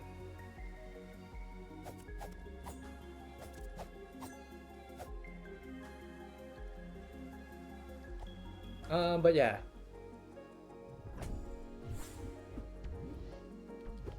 Yeah, and honestly, I think we owe it to ourselves as adults to, kind of take back what was kind of like robbed from us in our childhood. Uh, and there's nothing wrong with like being an adult and having like interests that make you happy, like that people view as childish. Like you can like cartoons, you can like manga, you can like playing video games, whatever brings you your happiness, and as long as it's in a healthy way that isn't harmful for you or harmful for anybody else. Hi there, Zeki. Thank you for joining. Welcome to the stream. I'm just kind of at this point we're just kind of like staring at Tunic while I respond to chat. Yeah, same. Like I'm just kind of like running on autopilot here. But yeah, I don't want to like go into too much detail with like all this stuff because I don't want to like accidentally trigger anybody. But we'll have specific stream days set up for it. And hopefully like in the future I can get mods, because again I really don't know how Twitch works in the in and outs, but I'm still learning. And eventually I'll have mods, like I'll figure out like getting art and like emotes and stuff, and figuring out how subscription works if I ever get affiliate. And yeah, honestly that's just, I'm just kind of playing it by ear, taking it day by day. So yeah, I do want to say that I guess I should kind of set some ground rules, because I don't really know what I want to do with this. I guess on days where we're kind of just doing like a chill stream. Right now it's still very new, so I don't really have like any basis for it. But like we I guess for like streams like this we want to avoid going too deep into like the specifics of our traumas. At least for now, until I get a stream schedule for specific days where we have streams for that, so that way those who aren't ready to talk about it or aren't ready to confront it or like be in an environment where people are confronting it, don't get triggered. That's the last thing I would want for anybody here. I don't want them to be forced to deal with anything that they're not ready to process yet, or not forced to address in their own time and in their own way. Thank you, Scheming Hot Coffee. I love that username, by the way, Scheming Hot Coffee. When I see that, I think of like, oh, like coffee that's sentient and like intentionally being hot just to ruin somebody's day. I have your stream in the background while I fold laundry. Oh yeah, like I'm glad that I can be here to entertain you while you fold laundry. I hope I'm not distracting anybody from like responsibilities, and if I am, I hope that's okay too. I hope it's not anything pressing that you need to do. I think we should all be worried about our coffee. I think at some point we should be worried about coffee uprising. And hello, Kato Arigato. I love your username as well.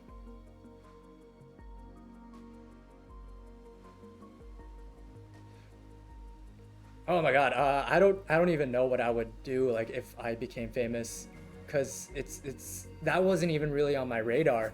Like my goal was to like have like a small community maybe, but I didn't think it would like get this big. And I know like I was asking Ben for advice earlier too about like, oh, like what should I keep in mind with streaming? Like how would you go about it? Like do you have any artist friends that you know who would be able to like do like my specific like vision? And then they're just kind of back and forth. I'm sorry if I'm distracting you from art. I mean, if you want, you can kind of lower the volume, or like if you need to focus. Like I do appreciate you being here. But I'm not going to be offended at all if you like need to do other things and have responsibilities that you need to do. Uh, Listening to you explain things in depth in the background is really nice while getting stuff done. Can confirm. Oh, thank you very much, Princess Kave. I hope I'm pronouncing your username correctly. I have music in your stream on. Oh, okay, perfect. Yeah. And thank you for joining.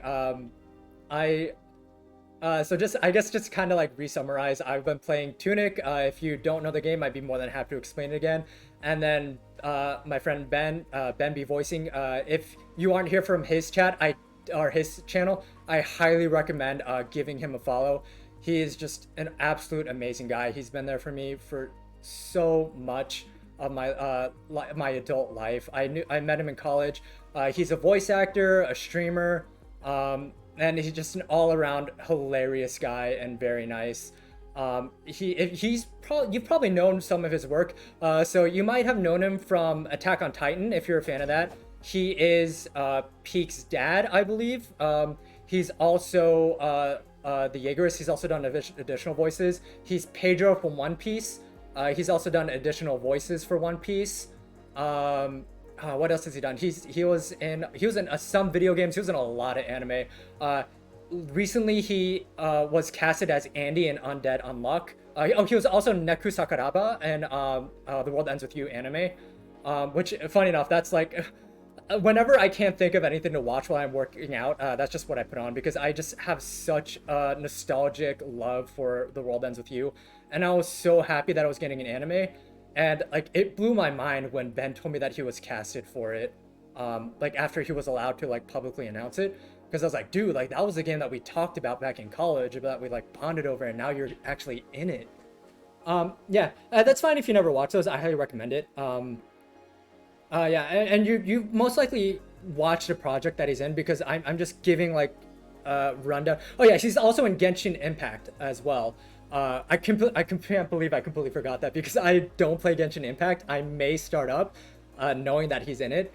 But yeah, like he is just so talented, and it's been so awesome like seeing like everything that he's gone through, and like just seeing him achieve his goals and his dreams. Because he actually did it. Like, he talked about it and it wasn't just a pipe dream. He made it happen. And I can never be proud enough for him for it.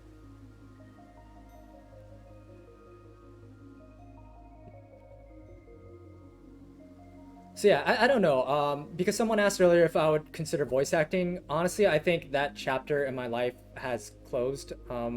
Because I just don't know if I'd have as much passion into it as I did when I was in college and I had more optimism.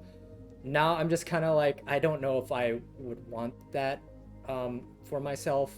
If I have opportunities down the road, I may consider doing like maybe like a line here or there if somebody really wants me to be a voice in their game. But I don't think I mean, there are voice actors out there who are trying to really make it, who've gone through training and gone through so many auditions and rejections, that I don't want to take any opportunities away from them without having done the work. And I just don't think that's something that I want to do in my life anymore, with going through that. Oh, music major, performance major. That sounds awesome. One of my roommates in college as well was music performance major, and he kind of introduced me to like David Byrne and the Talking Heads, and I fell in love with that band so much. Yeah, I hope that what I end up doing in the why is the store not opening? I hope what I end up doing in the future, whatever it may be, is something that I can see myself doing for the rest of my life. Because what I do now, I think I'm really only in it because I like helping people, and I really like working with computers, and the pay is pretty decent. It helps me like with affording my mortgage, and then helps me afford groceries and stuff. But I wouldn't say it's something that I'm passionate about. I'm passionate about helping people.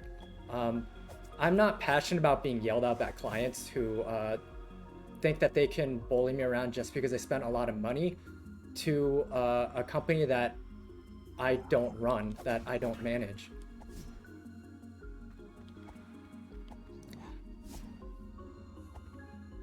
I mean, I don't know if I would automatically dismiss that your dreams wouldn't come true, because you're an artist, you know, and you're still doing what you love, you know, as an artist. You didn't go the collegiate route, which is more than fine because you already knew what you wanted to do.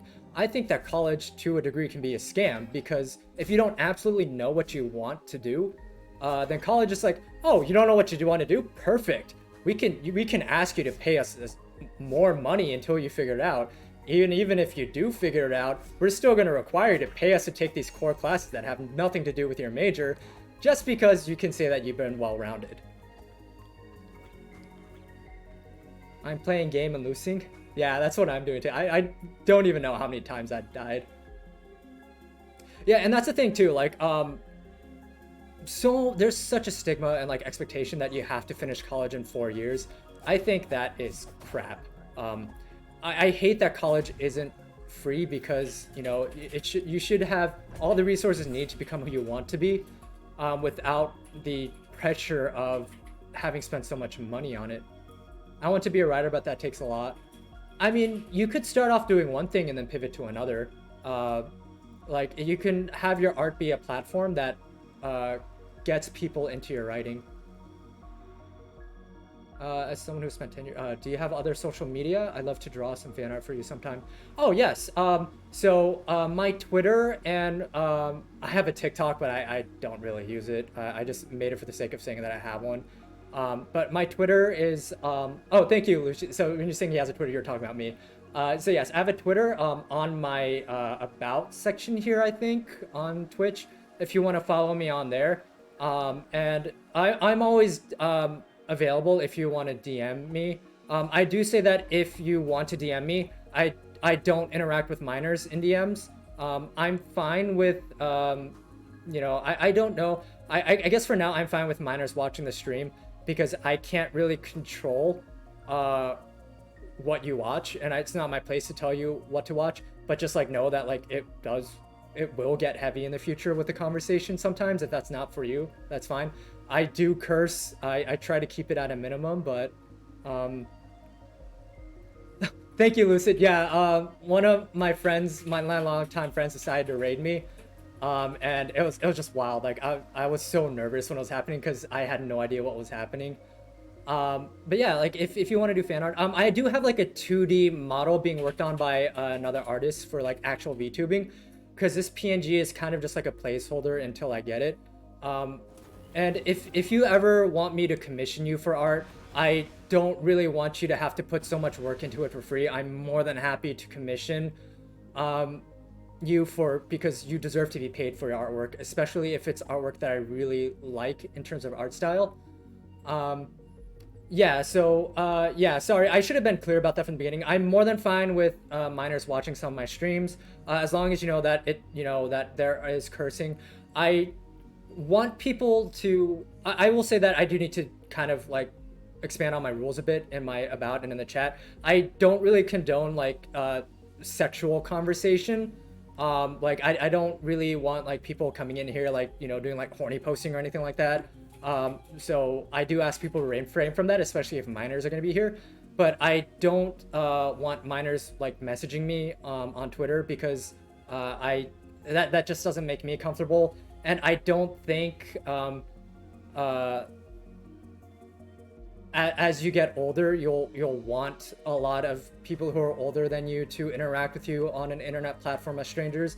I think you'll come to realize like that you'll appreciate that you didn't do that, because there's just so many weird situations out there, and I think it's just best if like especially like creators who have a large following who think they're like can do whatever they want, um, and they don't seek help for the way that they view minors.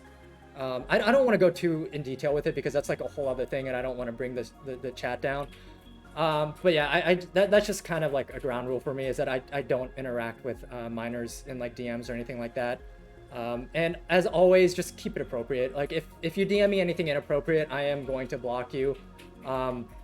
Because that's just not something that I want in my life. Like I am married. I don't want any stress like that to be added to it.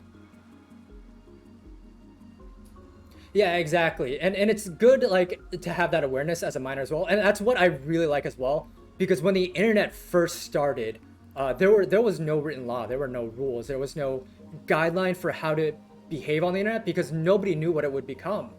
And as someone who like grew up seeing the internet become a thing, so many people my generation and maybe even older view minors in a way that's completely inappropriate and they don't realize that what they're doing is completely wrong. um, so I'll say I have a lot of respect for minors nowadays, like Gen Z and Gen Alpha. Well, Gen Z are adults now, but like Gen Alpha, um, because you are realizing that you don't have to tolerate that. You don't have to interact with people, and you don't have to be gaslit. You don't have to uh, be taken advantage of.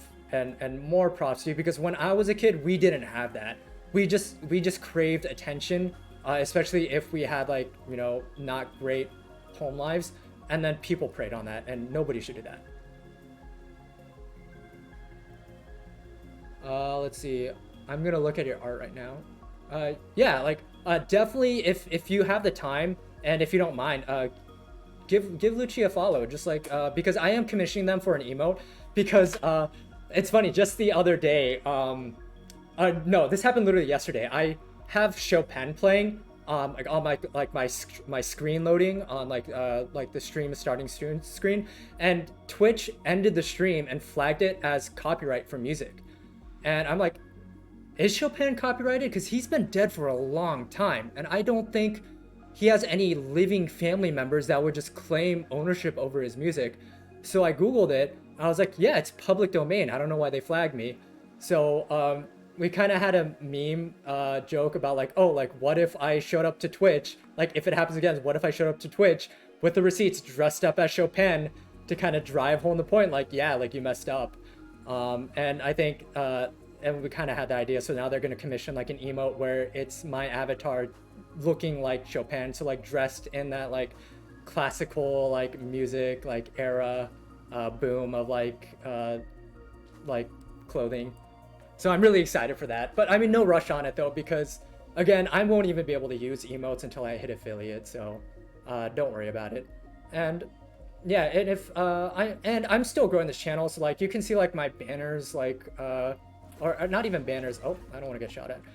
Not even my banners, like the stuff that I like. I guess like the little kind of PNGs that I have for like my rules and stuff. It's very basic stuff that I just did in like MS Paint with like a cute font. So eventually I will want to commission people. I just need to save up a bit more to kind of make it look cleaner, make it look better. And I love like discovering new art, or not discovering because that sounds conceited, like stumbling upon new artists, and then seeing the work that they do and then seeing their growth as artists. Because as someone who has friends who are artists and seeing how much they've grown in their skills, just from the resilience and the overall just headstrong, what's the word I'm looking for, determination to continue their craft even though it's really hard, it's really inspiring. It's crazy to know some people in my generation are adults. Yeah, like it's just wait till you hang out with someone who's like in a friend group that's like a little younger than you, and then they introduce you to one of their friends, and like their first reaction is like, whoa dude, that motherfucker's old. I'm like, oh gee, thanks. And that's weird because that happened to me when I was 21, when I was living in Ohio, and the friend I think was like 19 at the time, and then their friend was 18, and they called me old. I'm like, I'm 21, dude. I don't think that's old. And like that hurt, like coming from like someone who was like 18. Like I get it, you're 18, like you think that like someone who like drives a car like well, not necessarily, because you can drive a car at 16. I don't know what he was talking about. I don't know why he called me old. Like I don't think I look old. And even then, like we need to get over that stigma that like 30s is old. 30 is not old.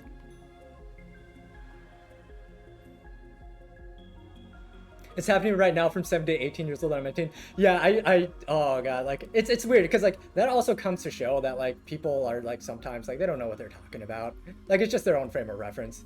like I'm the youngest of my siblings, and then like when I was 12, people often thought I was the oldest, especially when I turned 14, because I grew facial hair at kind of an early age, and I'm kind of the only one in my family who grow a full beard. So it was just rough. Like people just always confuse me for like older than I am. I have an early birthday, so I'm older than all my friends, so I'm considered the old man of the group. Yeah, and I'm like at that cutoff where I'm younger than most of my peers by like a few months because I was just kind of at that cutoff of like when school started. So I was kind of viewed as like the youngest in my friend group at the time. Let's see. Some people in Gen Z are 14, 2009. Okay, so yeah, like yeah, I'm sorry that I kind of got it mixed up. Yeah, so like there are still Gen Z who are minors. So yeah, like it's just it's kind of a cycle. Like it's like that Simpsons joke where what I thought was in wasn't in when you came around, even though I thought it was, and then I thought that it couldn't happen to me, but it'll happen to you too, and it'll always happen to you. And then Homer was like, "Yeah, right, man. Like we're gonna be cool forever." And then Homer just like stares back in the mirror, and it's just like he's bald and middle aged. I'm like, yeah. I'm the youngest in my friend group, but the tallest. Do people mistake you as like being the oldest because you're the tallest? Because I feel that that's like very common too. It's Ben's birthday tomorrow. Oh yeah, it is. Everybody, make sure that you give a very special happy birthday to Ben tomorrow. He more than well deserves it. And I hope all of you are as excited as I am to find out what his good news is when he's allowed to talk about it. Because he talked about it on stream, I think, a day or two ago, that he just got good news. And I am very curious to know what that is. Oh, that's good. Yeah, I'm glad that everybody was spamming happy early birthday. Way back in high school, I was the oldest in my friend group, but they treated me like the little sister because they were all taller than me. Yeah, that's rough. It's just, especially when height comes into play.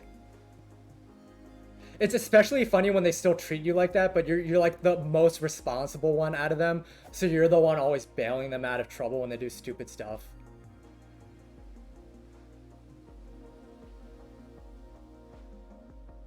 Let's see, I completely forgot what I'm supposed to be doing. I need to find the shield next. Let's see, I need to find a key, because I think the group of enemies that I kept dying to by not paying attention, I'm not actually supposed to be there. I want to get in here because in here is the shield and I need to find the key for it.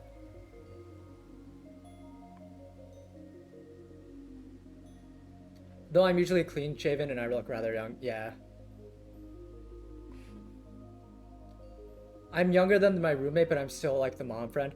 Yeah, that's happened to me a lot as well, where I was younger than my friends, but I guess because we had very different upbringings, I was kind of like the more responsible one.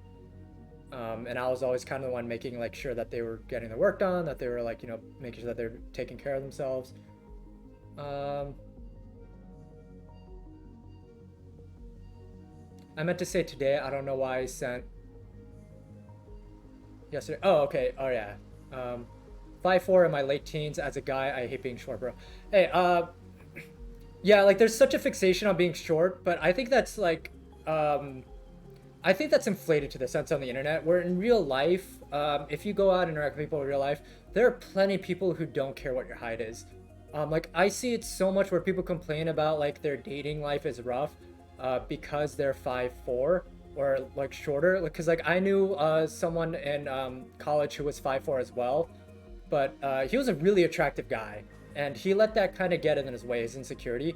But like he didn't realize it, but a lot of people were looking at him. They're like, oh, like not in the way like, oh, you're short, but like, oh, like wow, that guy is attractive, and he's doing fine for himself now. That like he's in his 30s, he's doing fine for himself now, and it's don't worry about like all the like petty superficial stuff that goes on when like we're younger. We all go through it. We think we're invincible.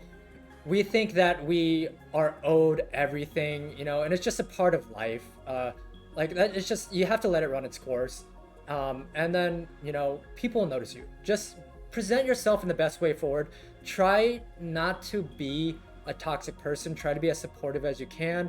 Definitely hygiene goes a long way. Definitely work on your hygiene, and people will notice that. They'll notice you're genuine. I mean, I have dwarfism, so it's bad for me.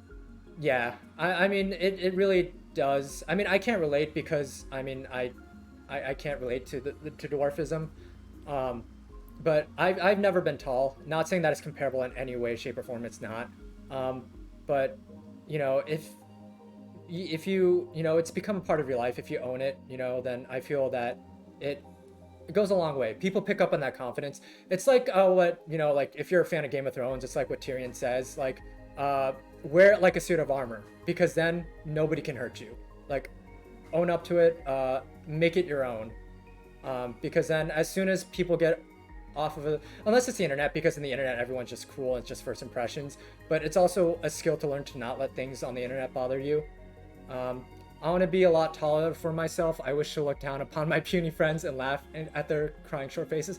Hey, for your tall friends who laugh at you for being short, you just got to bring them down to your level. Like, just punch them in the kneecaps or something. Just kick them in the kneecaps and then just bring them down to your level. And then just, I mean, don't actually do that because that's very bad advice, but yeah.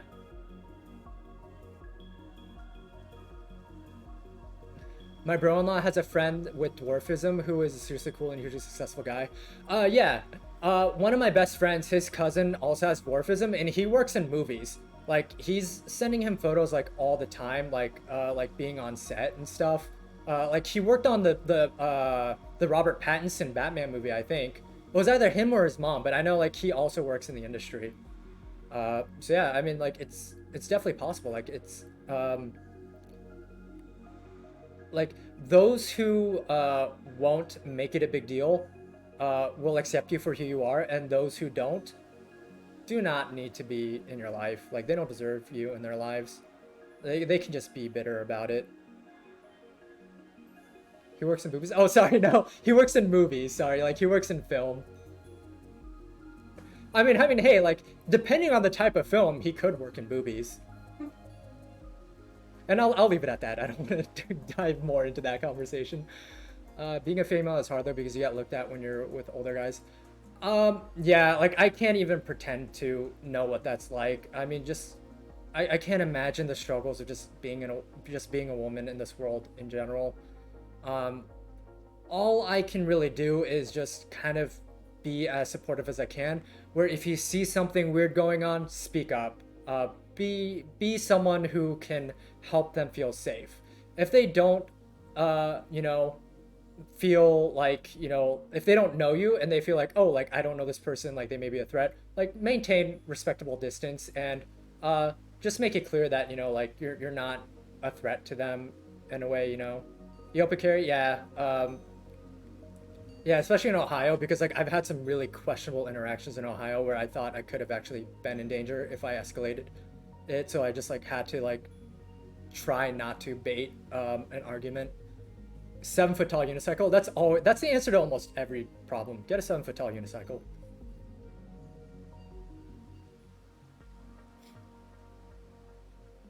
Carry a taser. Yeah. My wife carries around pepper gel because you just never know what's gonna happen. I definitely recommend carrying something to defend yourself with. And I don't want to like, you know, make things seem scary, but that's just useful advice. Just know how to use it. Be disciplined in using it. Don't do anything that's just kind of without knowing what situation you're in, and if that makes sense. English teacher has really put an emphasis in all of our assignments about having a voice and speaking up. Also, the dangers of not speaking up. Yeah. And if you are afraid of speaking up, make sure that you're in an environment where someone can speak up for you. Like whether you're in a bar or you're out in public, or like even conventions. Because I used to cosplay. There are always going to be people who will support you, and they will make sure that you're safe. Just let them know the situation, and then even if you need someone to escort you to like an Uber or something, or get you an Uber, definitely safety is always a priority. Better safe to be sorry than sorry. This is weird because the other day a man decided that instead of asking me to move out of his way, he puts his hands on my waist. No, that's a big no. I hate that, and I've seen that so much in the Midwest. I've seen it where I grow up. where it's just that lack of awareness. It just bums me out. It's like if someone puts their hands on your waist to move you, I would say that's grounds to slap them. And even then, you don't know how they're gonna react. So it's like it's such a complicated situation. Yeah, I'm sorry that happened to you, Miku Miki. I hope I'm pronouncing your name correctly. And I hope that never happens to you again because that's, yeah, like that's just unacceptable. Like that dude needs a reality check.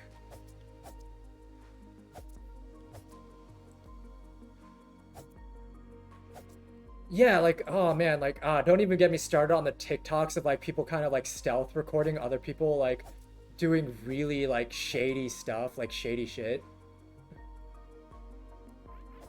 Oh man, wrist grabs? No, that's never okay. Like I never think it's okay for someone to grab you by the wrist unless you know that it's coming from a place of safety. Like if you know this person's doing it to get you out of danger and you know this person, if it's a complete stranger, even then, like they can communicate like, or do it in a way they're not grabbing by the wrist because there's just such an aggressive connotation with grabbing someone by the wrist. As someone who's gone through that, like in my life, like that's just such a bad thing.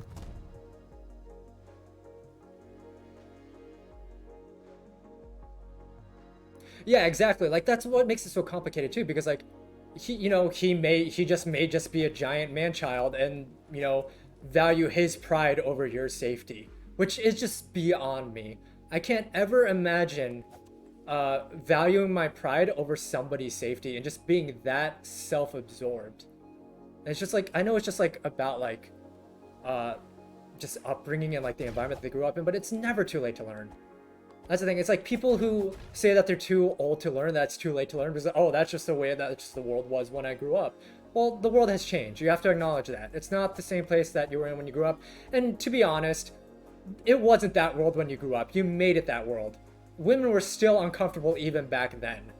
They were just too scared to voice it. So like, you're the problem.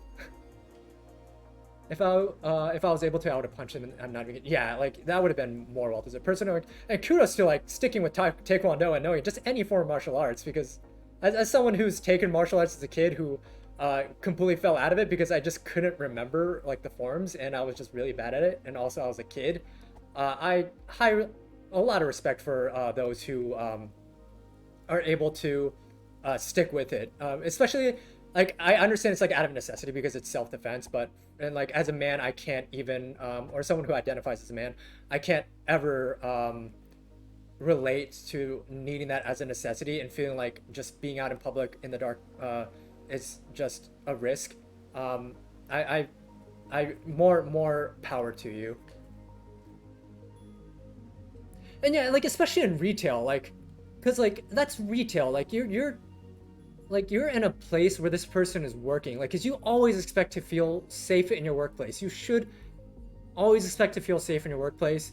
And that's what really bums me out is that with customers who think that they can just grab you by the wrist because you work there, like your manager should be stepping in and saying, hey, like that's not cool. And that's a whole other topic about like people who are in management roles that don't really need to be in management roles because they are not qualified for it. But yeah, I quit a few years ago because my mom stopped and my social anxiety was like, okay, no more taekwondo. Yeah, that's fair. As long as you retain some of it, like that's more power to you. My dad is gonna try teaching me boxing. Yeah, I know boxing is getting really popular as well, and I'm so glad that it's becoming popular. I hope it's affordable as well. But I mean, if your dad's gonna teach you how to box, I hope that that it becomes a very useful skill for you. Oh, went into professional boxing. Sorry, I didn't read the second part of your comment. Then yeah, you'll be fine. My mom won so many fights just knowing how to box. Yeah, like it's such a useful skill because you also don't know when you're ever gonna need it. Your dad's doing. Oh, awesome! Wow. We have a lot of talented people in the chat. That makes me so happy. Welcome everybody, for anybody who's new. For those of you sticking around, very awesome to see that we have so many talented people here. Southerners are very particular about their food, I guess. Oh yeah, for sure. Like if Southerners pride themselves in one thing, it's their cooking, and it's always going to be like their cooking. At this point, my self-defense is giving someone my music therapy homework and seeing them crumble. Oh yeah. It's like, oh, you want to mug me? Oh, you want this money? Here, what? Name who this composer is just by looking at the sheet music. I am good. Like, don't look at the name, and just watch them crumble just in anguish.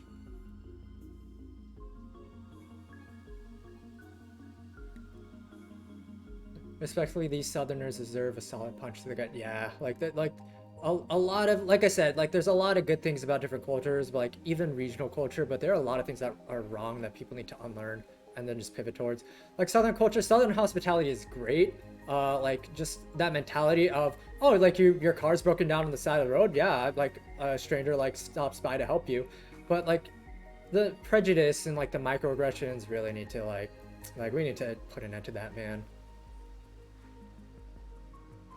Name a non-core toenail. I don't even know what that means, but like that's like that just comes to show like if someone like presented me with that and it was just like, oh, like to get out of this situation, name me like a non-core toenail, I'd be like, I'm sorry. Like I'm just gonna have to give up from the get-go. Sweating profusely as a Texan, yeah.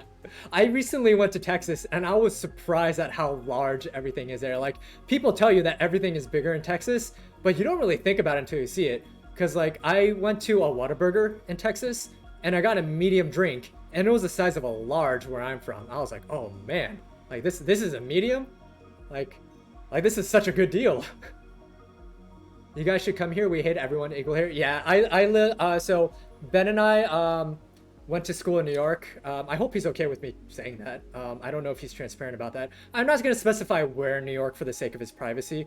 So we went to school in New York, and yeah, it was very different whenever we went into the city. It's just people are quick. Like if you're not gonna move, they will move you, and they will make you feel like shit for it because like they got places to go and they need to get there fast. Virginia is weird. I didn't spend a lot of time in Virginia. I've been to Richmond. I've been to Virginia Beach. I haven't spent enough time there to know really like one way or another. But the people there were generally very nice to me. I'm just up vibing in Canada. Oh, thank you for tuning in. Welcome from Canada. I know you. I know you've been here for a while, but yeah, like seeing that you're from Canada. I always wanted to go to Canada. My friends recently went on a trip to Quebec, and they just had a blast, and I'm really sad that I couldn't go with them. I'm scared I'm not going to like portions in other countries and states because everything is so big here. It really depends on what you get. Like it might be more expensive if you're used to like different sizes, but like in terms of like drinks were the biggest things that I noticed in Texas were bigger. Portions generally tended to be the same in terms of like burgers. Because I didn't spend too much time there. I was just only there for a weekend, so I really only tried the burgers. I really want to go back there and try the barbecue though. Like I heard Texas barbecue is just really amazing. Actually in Australia, so honestly I know quite little about what American culture is really like. Yeah, and I don't really know much about Australia, so I can't really speak to Australian culture. But just know American culture is it's not one size fits all. I know that there's like stereotypes on the internet where it's like, oh, America, like American flag, like the bald eagle, like guns, like barbecue, high obesity rate, all that, yada yada yada. But yeah, like it really depends on the region of America because like every culture is different. There are some similarities that can be like grouped together as universal, but others not so much. Um, well, Florida is banning books for being 2K. Oh, I saw that. That makes me so sad. Like, I don't know what's going on in Florida. I have to go to Florida next week for work. And the only reason I'm going, or like I'm even a modicum excited to go, is because I'm going to the Disney After Hours. I'm going to like Universal, but I really don't want to go. I don't really want to go to like I don't really generally like traveling for work.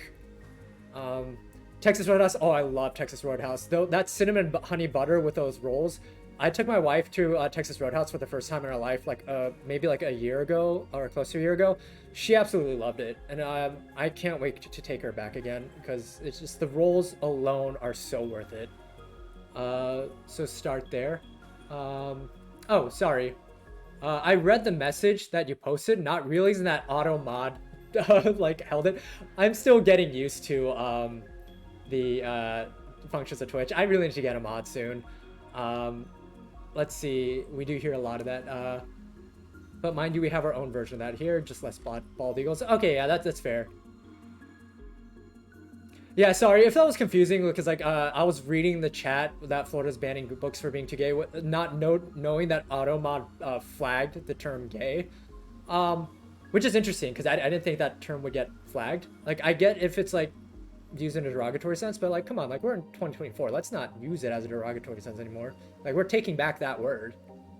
Um, I always get filled up on the rolls. Yeah, like that's how they get you. They fill you up on those carbs. But I don't regret it. Like, yeah, it's like when I go to Texas Roadhouse, I'm like, this like $13 chicken dish, that's just what I'm paying for entry to get to your rolls because that's where it's really at. If y'all have a Texas Roadhouse and you've never been, I highly recommend it. Those rolls are so good. Your settings properly, yeah, I'd have to look back at those settings, make sure that I set like a whitelist to those terms. You can change, let's see, Texas taco trucks on the side of the truck in the road in the middle of nowhere. I haven't experienced that yet, but oh man, I would love to. That sounds so good. So, funny story, I was in Japan recently, and I guess Texas, or not Texas, um, food trucks. Sorry, I just blanked there. Food trucks aren't really a thing there, and I just died just walking around. I didn't even pay attention when I walked right into a spear. Yeah, so we saw one food truck in Japan and it was a taco food truck and it was like packed. It was lit. And we didn't try it because we were on our way to like the Sega amusement park in Tokyo. But it was like I imagine it was pretty good because people were going there and from what I've seen, there's not a lot of authentic Mexican food in Japan. So anybody who ever plans on going to Japan, just be prepared for that. Um, yeah, Texas Roadhouse is so good. I understand the tow hour wait out the door for those Justice Roads. Yeah, like every time we go to Texas Roadhouse, it's just packed. Like it's out the door. And I don't know if Texas Roadhouse stopped doing it, where they have like barrels of peanuts for you to just shell and then throw the shells on the floor. But also, I can't imagine for that reason ever wanting to work at Texas Roadhouse. If you've ever worked at Texas Roadhouse, highly respect you for that because it looks so difficult. Um, but yeah, like yeah, that's what I miss. Like I get it because of COVID. Like you don't want people just like even before COVID, there's like people like shoving their hands into a barrel of peanuts. But I guess like if you don't care about that, but yeah, it's something that I miss. Not even at your table. Like they don't even give you like a bucket of peanuts at your table anymore. Which is like I guess it's better because you're not filling up on peanuts. You're filling up on the rolls. Like that's where it's at. But yeah, Texas Olive Garden is Texas Roadhouse. Yeah. I even want to say like even though we have Olive Garden here, like the Texas Roadhouse is the Olive Garden like here as well because like it's pivoting. Texas Roadhouse is becoming a lot more popular. So Texas Roadhouse is kind of like meant to be like I guess it's like simulated off like a truck house, like a truck stop top type like food establishment because like a roadhouse is like what you'd find like on the side of the road when you're like a trucker like going down like highways um, or freeways, depending on where you're from, depending on what you call them. And yeah, they have steak, and it's all kind of like Western, like American Western themed. So yeah, like very country. Like you'll see kind of like 10-gallon hats, like a mechanical bowl maybe in the corner that's not active. Like the servers every like hour I think or every few hours they like ring a bell and they do like a yeehaw like chant or something. So that, oh, hold on, sorry, I gotta drink some water here.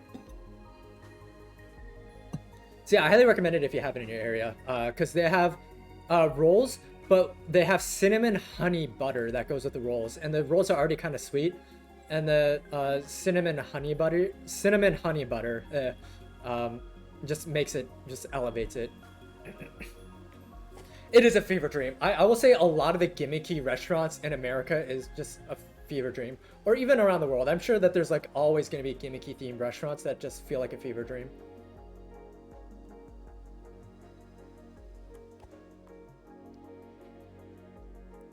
I think, yeah, I haven't been paying attention to the game. I still haven't found that key, but that's fine. As long as y'all don't mind that I'm not really like progressing in the game.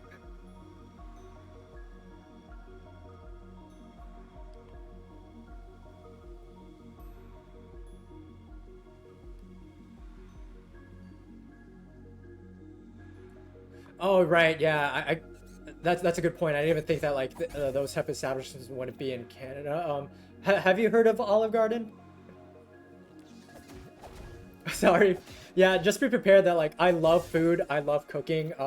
So sometimes I may go on tangents about food or restaurants. So I guess if you tune in again, I hope you do, but definitely don't feel obligated to at all. Um, uh, you'll probably end up hungry.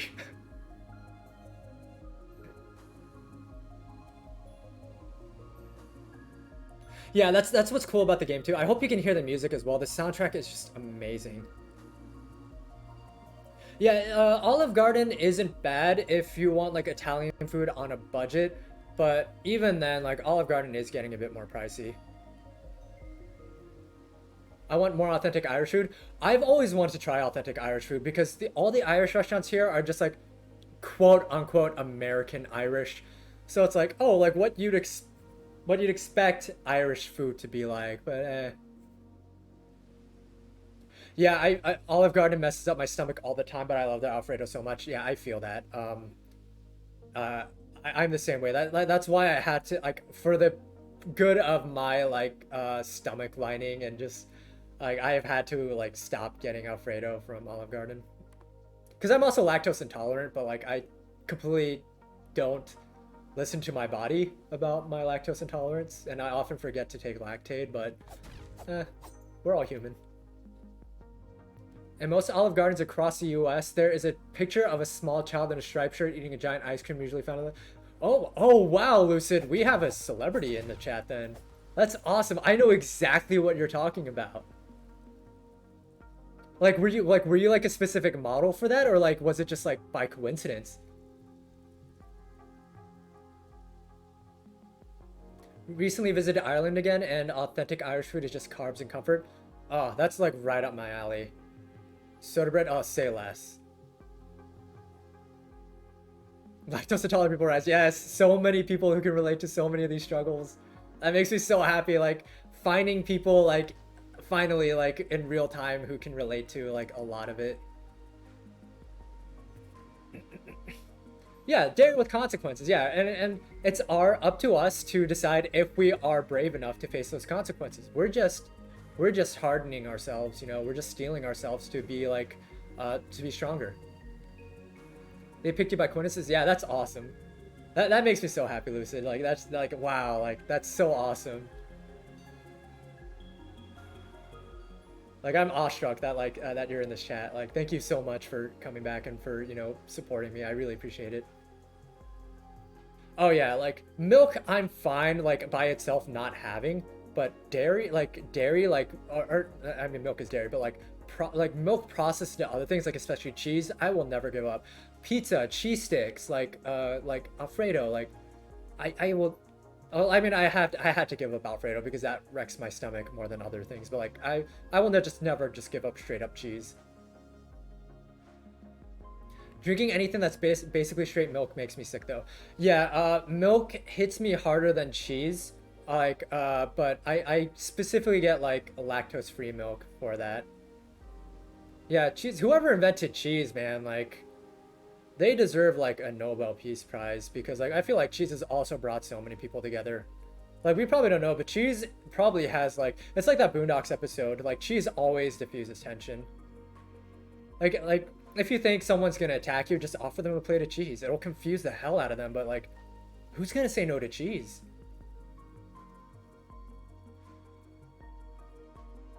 Thank you very much for your support, and also like definitely everybody check out Lucid's stream as well. Like if you want to like definitely like I highly recommend supporting them. They're really cool. Obscure trivia. Trivia is like 5,000 years old, I think. Really? I mean, I can see that. Yeah. Like I feel like especially like as a species that loves to learn and expand on learning, I can definitely see like trivia being like a really old invention. When I was a kid, I thought drinking plain milk daily would cure my lactose intolerant. Yeah, like, and I always heard too, like, I always like read about like people who could like slowly wean themselves like off their allergies, and like I think My friend's sister has a peanut allergy, and she was able to slowly like adjust her body to take peanuts. So that way she like eventually like got over the allergy. And that's really cool to me. Like human bodies are so weird. I mean all bodies are weird, but like yeah, biology is weird. It's so fascinating. I ate so many tomatoes as a kid that I now have a severe tomato allergy. Oh, I didn't know the opposite could happen. I'm so sorry, Mickey. I hope you aren't a huge fan of tomatoes now, or that you are that not being able to eat tomatoes isn't like a huge bummer for you still. I was gonna stream tonight, but there's so much going on at home right now. The most I can do is just tab in on friend streams. Well, I do really appreciate it. I'm sorry that that there's a lot going on at home. I hope it's nothing too bad. Um, and I hope it's not anything that's stressing you out too much. And if it is, I hope that your stress levels go down soon, and that it no longer becomes a problem.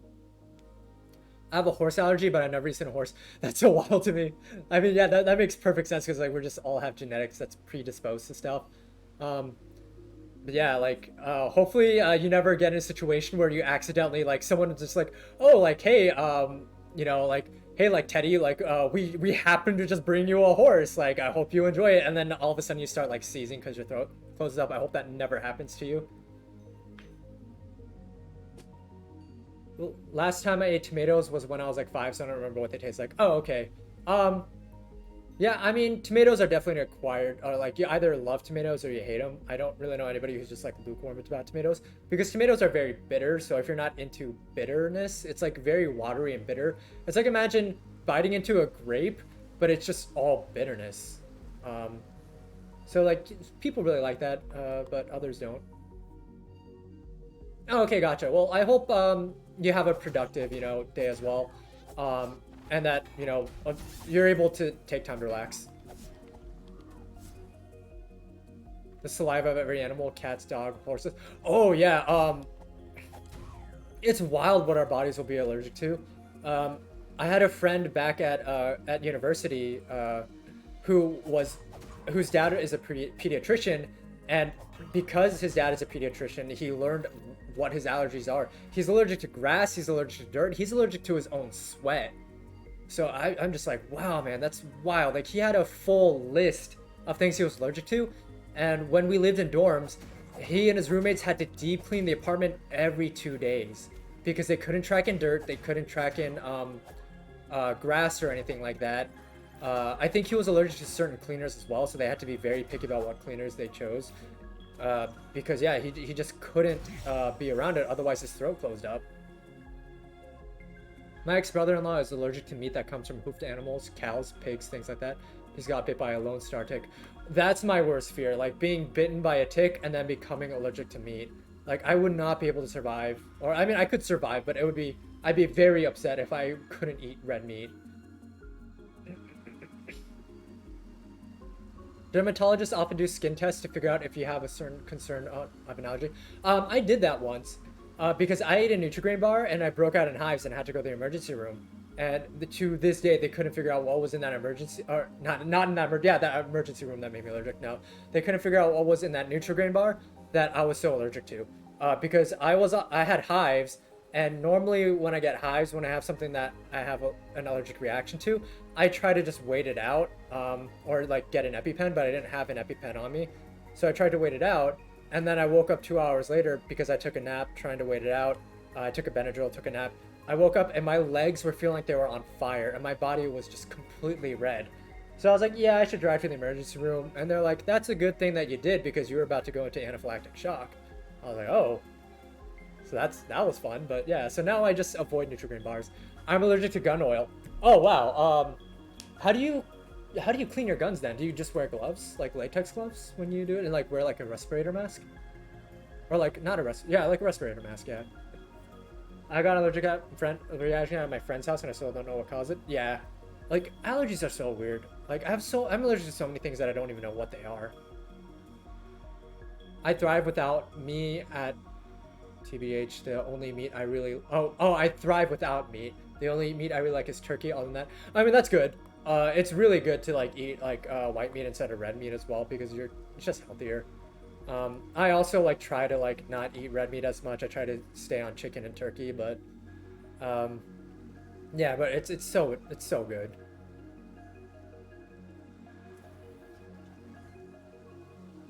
It was like 50% of grass types, and this horse would break out in massive hives, so he had to be kept in a box and fed really. Oh, that's so sad for that horse too.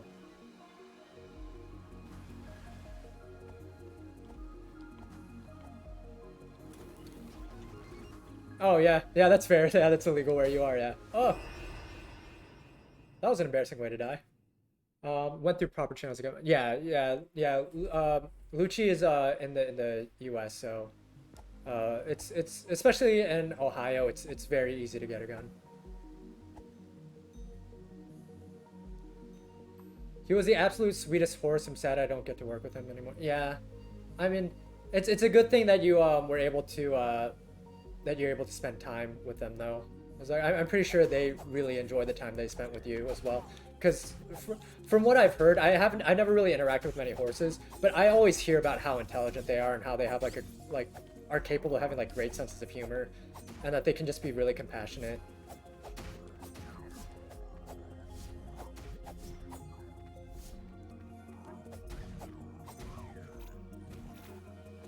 I don't have an EpiPen. Yeah, EpiPens are so expensive now. Like I can't afford an EpiPen. Like in having regularly having one on hand, it's unfortunate. Like so much I could say about that, but yeah, I won't go into a deep dive about like our medical care system. I used to live on a farm and raise horses. Oh, that's awesome.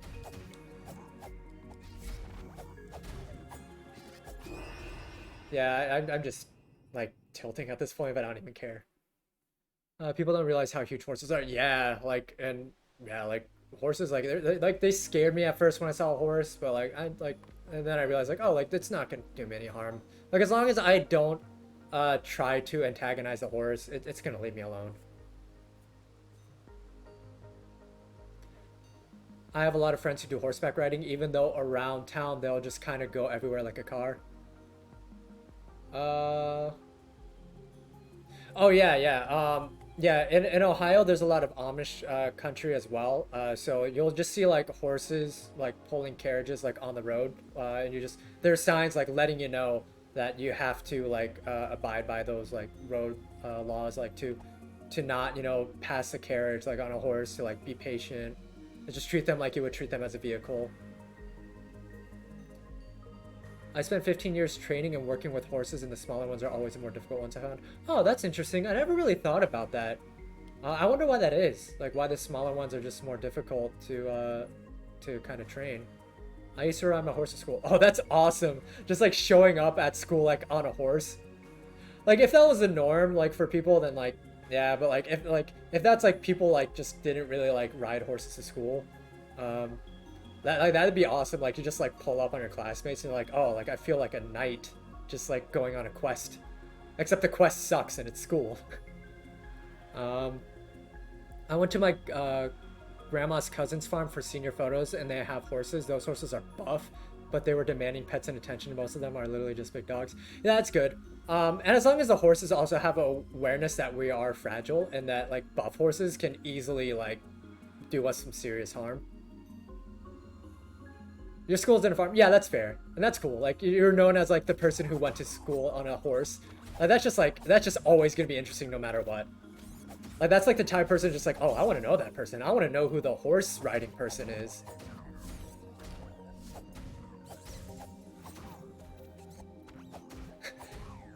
Like especially like if like you're a D&D fan, it's like I want to know who the real life paladin is coming in on a horse to school every day.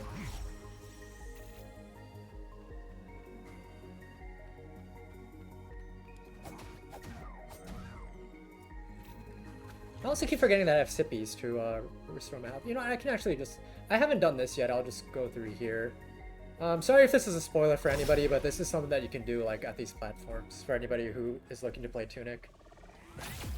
Awesome, yeah. I'm always happy to see new D&D fans. Or not new D&D fans. I'm always happy to meet D&D fans.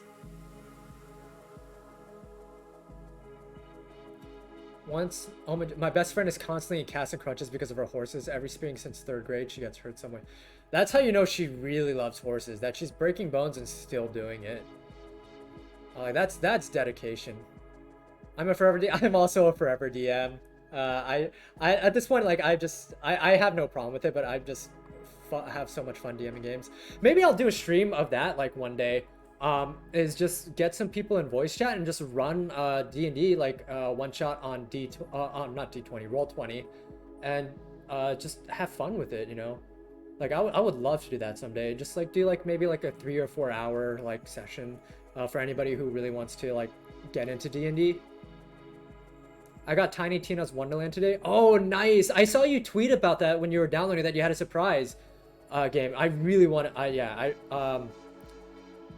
I hope I can catch a stream if it isn't too late. Because I do have to go back to my parents' house tomorrow early to like show my cousins around like the area and like because they're visiting from Korea. And yeah, so I do have to go up there pretty early. So hopefully if it isn't too late, I'll be able to tune in because I do really want to see you play it. And if not tonight, I definitely will tune in on another night to watch you play Tiny Tina's Wonderland because I really want to see how that game turns out and if you enjoy playing it. I went to a vacation in high school and my friendship year, I got nosed gently by a large horse and stumbled forward several feet. Yeah, like horses, it does not take, like I've never luckily been in that situation, but like I've seen like videos of like what horses are capable of like to people, and it's I would not want to be on like the bad end of a horse. Like I like if they're having a bad day, I do not want to be there for that. She has 7 and she loves them. Oh, that's awesome. Yeah, like that's also how you know that you love horses. I feel like my body is so screwed thanks to horses. Yeah. You want to try D&D at some point just to try? Well, hey, if you want to follow me on Twitter, my Twitter is under my About Me section. If you want to DM me that you want to play a game, I might, you know, try to get like a game going here maybe someday, just run stream. Maybe if Ben is up for it, like if he has time. I know that he has his own D&D group, but if not, that's fine if he wants to be in that group. I do say that I will say that if you want to be involved or if you want to DM me, I do require that you have to be not a minor, that you have to be at least 18 years old, because I don't want to really be in that uncomfortable situation of, you know, communicating with a minor like directly. In the chat is fine, but I'm just not really comfortable with it in a DM. But you're more than welcome to watch if I ever whenever I plan doing that D&D stream. That's definitely something I'd be interested in, because also with D&D it can get really off the rails. Like if they want to take it to a place that's like I'm not comfortable like having that exchange with a minor, I won't. So I require everybody be an adult for that. But yeah, I got a mod that overhauls the entire game and it's apparently regarded as the best mod DLC. Oh yeah, I'm really excited to see that because I don't really know anything about Tiny Tina's Wonderland, so I'm so excited to check that out, your mod, or check out you playing that mod. When I met my cousin's horses, and I'm so serious when I say that it was like a buff person demanding a hug in a lighthearted way. Yeah, I definitely believe that. Because it's like they kind of don't have like those like their thought processes are different. Like they're just like, oh, like I want the thing that like, you know, brings me comfort and I want it now. Like I don't want to wait for it. But I could definitely say that. I'm not an expert in horses by any means, but yeah. I've had some bad injuries with horses and need a lot of physio to fix myself. If I think the horse was a horse mistaking my thumb for a snack. Ooh, or my fractured spine after getting bucked off a razor. Oh, I'm sorry, Cavalier. I hope you're doing much better now. I hope you're not feeling any residual pain or anything. Yeah, I can't imagine going through that. Let's see. I'm trying to get my friend group into D&D with them, but they're losers. Yeah, that's kind of like the running joke with that's the universal running joke. It's like, oh, I really want to play D&D. Great. What do you want to play? Well, like we all got our own lives, especially as adults. Because I grew up playing D&D, and I didn't really think about that like as you get older, because as kids you always have time for D&D, but once you have responsibilities, it's just like, no, like I can't, like our schedules don't sync up. So I'm really hoping that With there being all of you here, that we can find people whose like schedules sync up, and I'll definitely have plenty of notice ahead of time for when I plan it. Um, but yeah, I definitely want to do that, and it'll be like a quick one shot. So if it's like, well, I say quick, but like it all depends on how you uh, go about it for being quick. But yeah, if you're a beginner and or if you want to try out D&D, I'd be more than happy to set that up for you. And then we can like do like a Discord call or something, or we can go on Roll20, and then I can have like the maps laid out. Because the way I like doing D&D is like, even though it is all theater of the mind, I like having some visual components. Like I like having like tokens for like characters. I like having maps with like different obstacles and like settings, so that way you have a frame of reference for like distance of things. Because when you're doing theater of the mind, it's hard to really gauge like how far am I away from this like enemy. Well, we'll have to figure that out. But with the map, you can see it. I know that's like closer to Pathfinder, but it's still really a lot of fun. So just be prepared that if you got familiar with D&D through Stranger Things, or like how media portrays it, like Community, like that episode of D&D, it's not really like that at all. There are moments where it's like that, but it's not always going to be like 24/7, or like the whole session is not just going to be hype escalation all the time, like climactic battles. Really, however your D&D session goes depends on how you as a player want it, and the DM, if they want to go about it, will cater it to like what they know your like your appeal will be, what will appeal to you. So in that sense, like the way I like to do it is like I like to add improv. Like, here's point A. Sometimes I'll tell you what point B is. Sometimes I want you to figure out point B is. You figure out how you're gonna get to point B. I'm not gonna guide you to do it. Because I ran a D&D game with my wife and some of her friends a while ago, and it was her first time playing. So her character was a cat who was a rogue, and I was kind of framing up the plot for them, being like, oh, like, you notice that there's something going on in the tavern over there. And she's like, oh, are there any farms around? I want to go explore the town. I'm like, yeah, there's a farm. There's like a horse stable. And she's like, I want to go there. So she completely separated from the group while the group went off to do like the plot thing and immediately went into combat. But because she wasn't there, they were struggling because they didn't have someone there to help her, or they didn't have her to help them. And while they were doing that, she snuck into a horse ranch, kept rolling nat 20s to like for deception, to like convince like the horse hand to like essentially give them a horse for free, and then found out that it was a sentient horse, or like all horses are sentient, but it was like a horse that they could communicate with because they spoke the same language.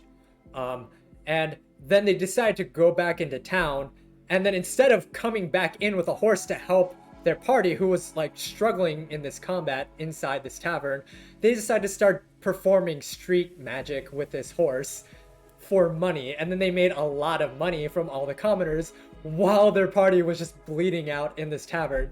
And then afterwards they like kind of stumbled upon like the combat, but that was also because I kind of nudged them. I was like, hey, like your character doesn't know this, but your team knows this, so I'm gonna have to force my hand here and give like a quote unquote natural reason for you to go to this tavern. My history teacher plays D&D bi-weekly, so I'm having him teach me because I'm a minor. I couldn't learn it from you personally for the next almost 2 years. I do have 2 years of high school and an extra year to work for college funds, so I'll learn and have lots of time to learn myself. Definitely. Even if I'm not the one that teaches you, it's great that you have someone who's willing to teach you.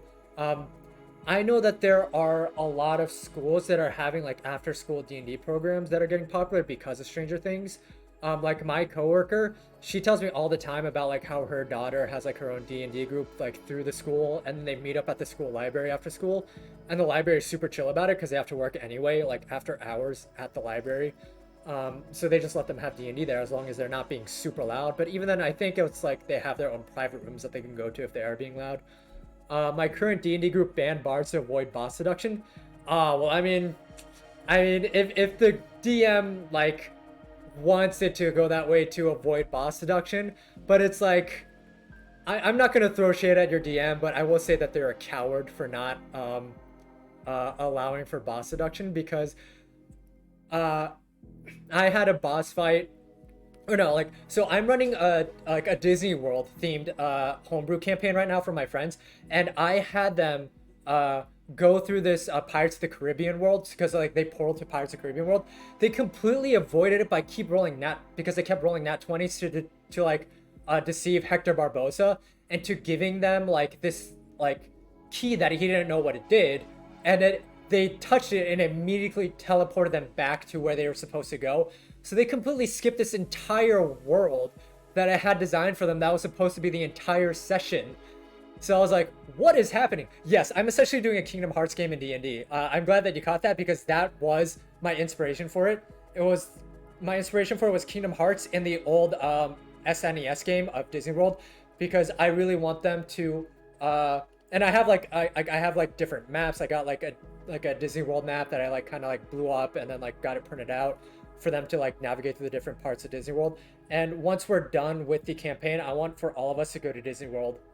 I even got like when I went to Japan, I went to Disney. I got like Mickey Mouse ears for everybody for a campaign for them to wear like while we play. So it's just been a lot of fun. We just again we're just going through that thing where it's like everybody's busy, so it's hard for us to find time to meet.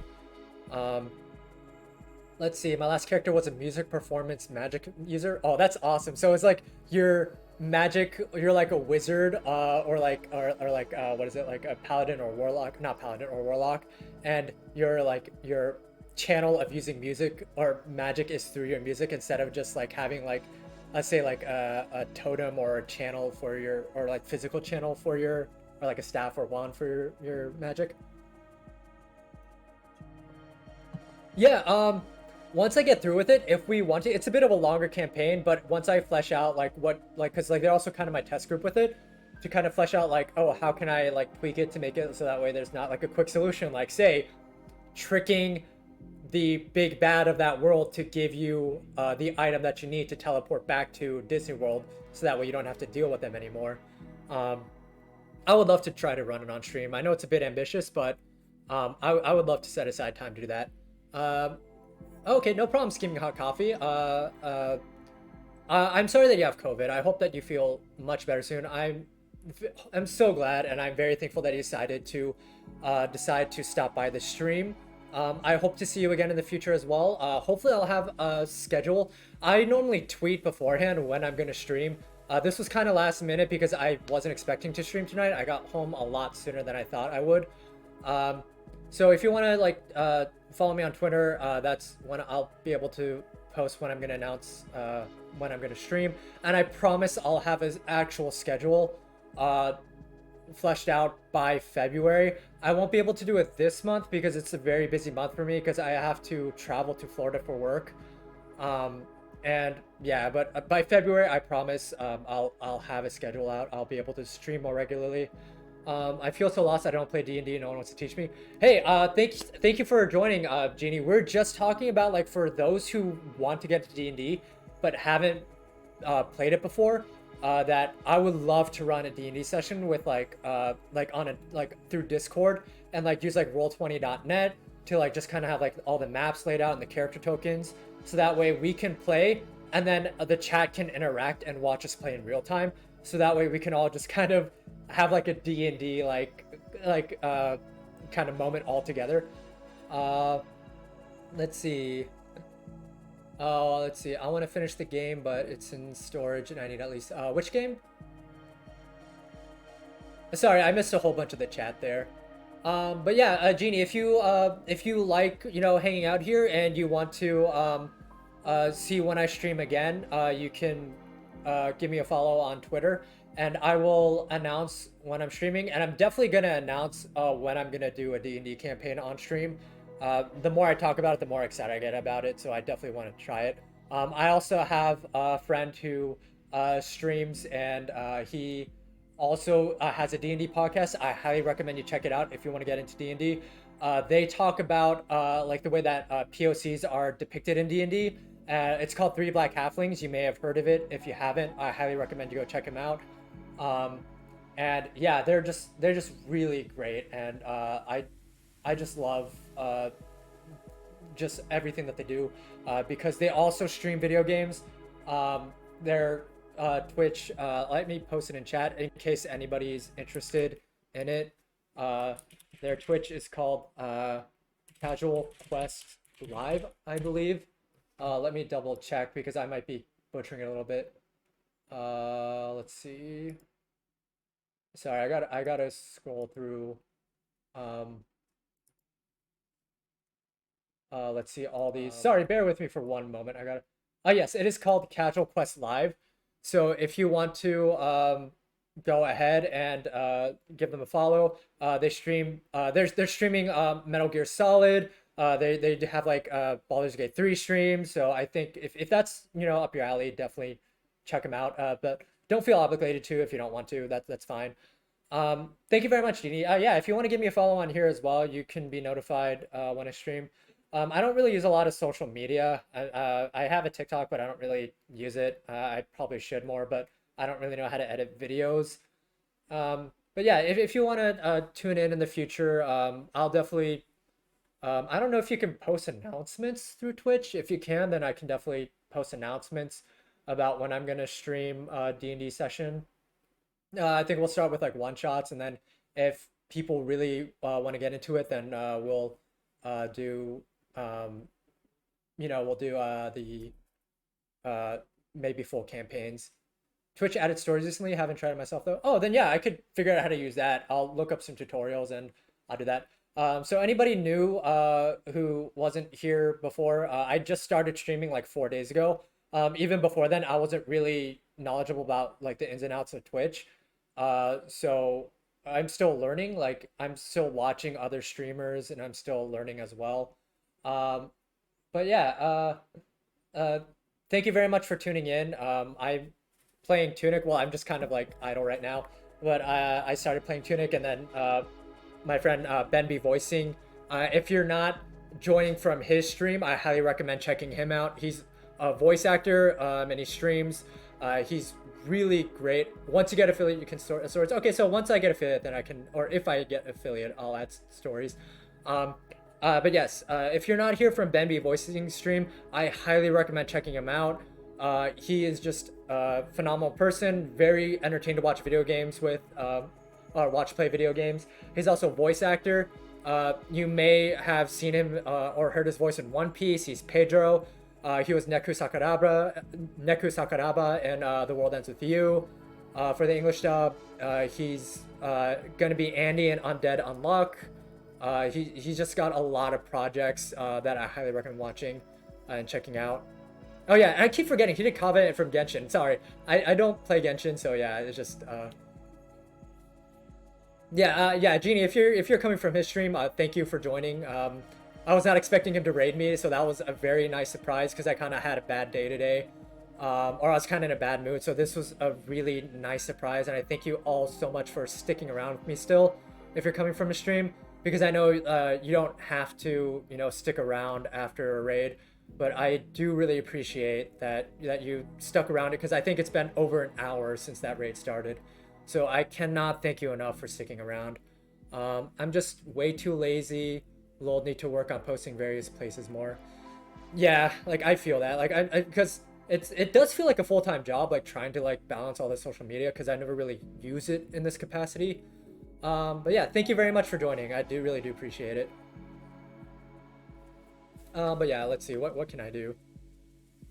Where can I go? Thank you. You all cheered me up and more. You all did such a fantastic job at making me feel better. And I really do appreciate it. I thank you so much.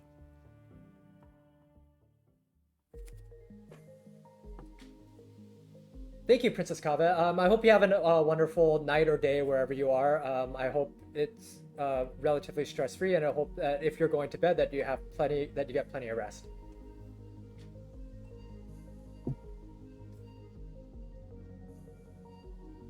Oh wow, it's already been 2 hours. Oh wow, thank you. Yeah, like that's so mind-blowing for me. Oh yeah, okay, I'm in a new area now. Okay. Thank you so much, Winged Salix. I really appreciate it. Sorry if my voice sounds kind of scratchy right now. I guess I'm not really used to also talking for this long because my streams are usually only like an hour or two long. I just realized that we've been going on 3 hours. So yeah, so my voice is kind of a little bit, getting worn down, but I will I may stream for maybe another 10 to 15 more minutes because I do have to be up early in the morning and I need to get ready for bed. Because if you've been here, if you're new here, you already heard, or you may have not heard me mention, but if you've already been here, I have cousins visiting from out of the country and I'm showing them around the area and I have to wake up early to go pick them up and show them kind of the downtown area. Yeah, like I would love to get to the point where I could stream for 6 or 8 hours a day, like if that becomes like a full-time thing. But yeah, I'm definitely gonna have to train my voice to be able to get to the point. This will make a banger VOD. Yeah, I'll definitely have to look back and edit and VOD it. Is there a way to like clip it as well? So that way, like, do I have to clip it from like highlights or something?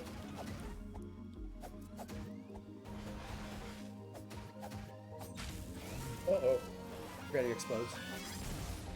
Have I thought about making a Discord? Maybe. I mean, I created a Discord so I can like use my PNG while I talk. But that's a good idea because I don't really use Discord a lot either. I only really use it for my friends when we game together, like when we play Lethal Company, and maybe that'll be something that I stream as well. Thank you very much, Lucio. I really appreciate it because I know Lucid sent me the tutorial for how to make VODs, I think. Or no, it was for music, how to get the audio clips separated from like the stream, so that way when it's recorded and streaming, like I don't get hit with the copyright. So I do really appreciate that. Let's see. I have a bad good habit of keeping track of numbers. I think it's an OCD ADHD thing. LOL. Yeah, that's what I've always been told too, is try not to focus on the numbers so much, because even if there aren't people, like it's good practice to like just talk to yourself. It's really hard, like especially with the nature of social media, where like that dopamine hit from like the numbers and like that's just becomes such a focus. Like I just really hate that social media, like companies are just banking off of that. And it's just unfortunate because there are a lot of good content creators out there who don't have a large following. And it's just, the algorithm just pushes them to the bottom. And it's just so hard to like really, yeah, like it's so hard not to get stressed out by it, but yeah. And that's also why I'm so thankful for Ben, because he really literally just brought me a bunch of people that I've discovered just relate to me on so many levels of things. And that's what I sought out to do when I started streaming. And I thought that would take me time and time to get to that point. So I really owe him so many thanks for doing that, because it's just been so great just chatting with you all and meeting you and finding out like where you come from, like that my experiences aren't, something that to make me feel isolated, that there are people out there who have experienced very similar situations, and that we're still here, and that we're here for one another, and that we're just taking it one a day at a time, because we don't know all the answers, but we're just doing our best, and that should always be enough, and we always deserve the best for our own mental health. You would go to your creator dashboard and scroll down to see content, then go to video producer. Oh, thank you very much, Lucio. I really do appreciate it. Like, see, like, it's just such a helpful community. Like, I love that. Like, even though I don't know what I'm doing, everyone's so quick to help. And I cannot, like, really just voice how much I appreciate that. Thank you very much, Miki. I am very excited for you to join in again for my future screams. Not future screams. Yes, I'm just gonna be screaming in all my streams now. My future streams. Yeah, and yeah. Oh, are you in college right now? I'm glad that I can help with helping you keep your sanity. Thank you very much, Starspelled. I really appreciate you being here as well. About 400 people joined from Ben's raid. 411, I believe, was the peak, and those numbers are honestly insane in my opinion. I couldn't imagine having the confidence to handle that many people in my presence. Yeah, I didn't even know how to process it. I think I still don't know how to process it. I think I'm just kind of going with it, but I think later on when I have time to, when things actually slow down, I'll maybe then that'll hit me. I think right now I'm just running on adrenaline and just the fact that you're here to help it keep it going with the conversation. I think that's what's really just helping me not really panic and have an anxiety attack. So I really do thank you all so much because you're being so nice, and even though I just started doing this, this has just been such a great experience so far.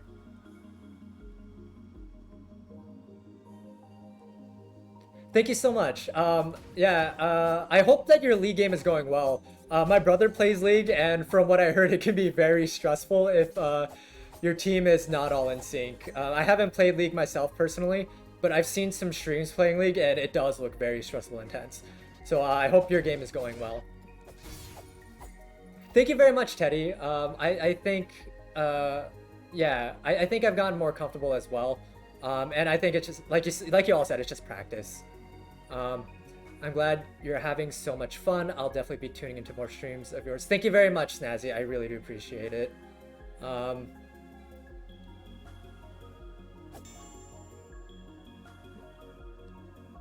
yeah, for sure. Oh, if you all have the time, if you want to go over to Lucid's channel and then give them a quick follow.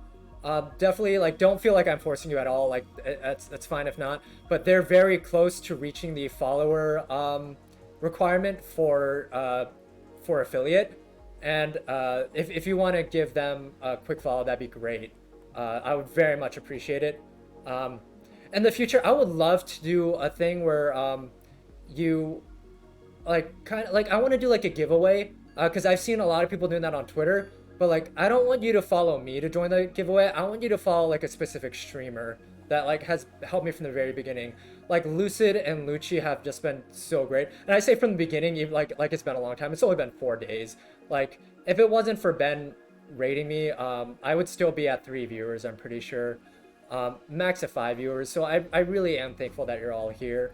But yeah, if you want to go ahead and give them a quick follow, that'd be great. Like both Lucci and Lucid, I would really appreciate it because Lucci is also an artist, and I'm commissioning them for an emote, and I plan on commissioning them more in the future as well. And they just been so helpful to me from the very beginning. I've only been on Twitter for maybe like 2 or 3 days, and they've been so quick to help me out with everything. And I feel like I'm just so lucky that they found my page.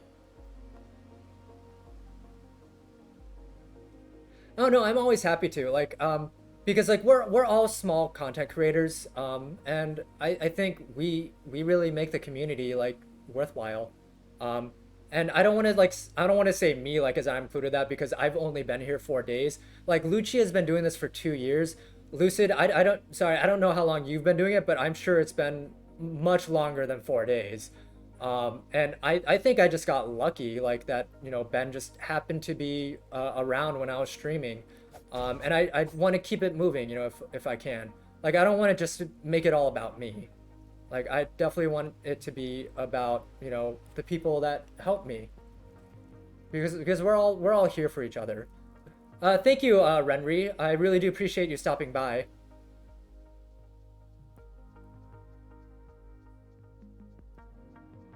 And again, if you're new and to my channel and you follow me on Twitter, I definitely plan on shouting out Lucci and Lucid as well tonight because they've just been such a big help during the stream as well.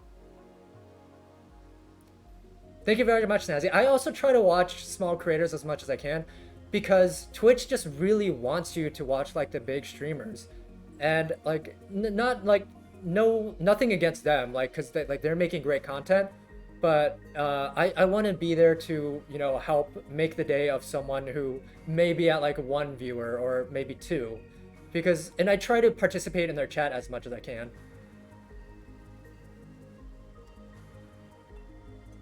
Thank you, Lucio. I really appreciate it. Yes. Uh, I'm also not super familiar with Twitter, so anything to help me out, I would very much appreciate. Oh my god, Kitbis, thank you very much for the raid. I really appreciate it. Thank you very much.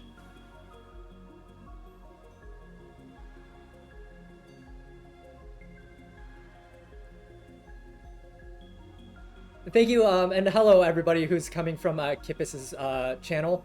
Um, my name is August. I am a cat tuber. I like to play video games and chill and just kind of like talk about like, you know, like mental health, because that's something that's like a really close thing for me, something that hold very close to my heart. I plan on having streams where we'll have like mental health check days where we'll talk, you know, and then maybe give advice, show support. I do want to give kind of like a trigger warning that some of the topics that are discussed in those streams may be very triggering.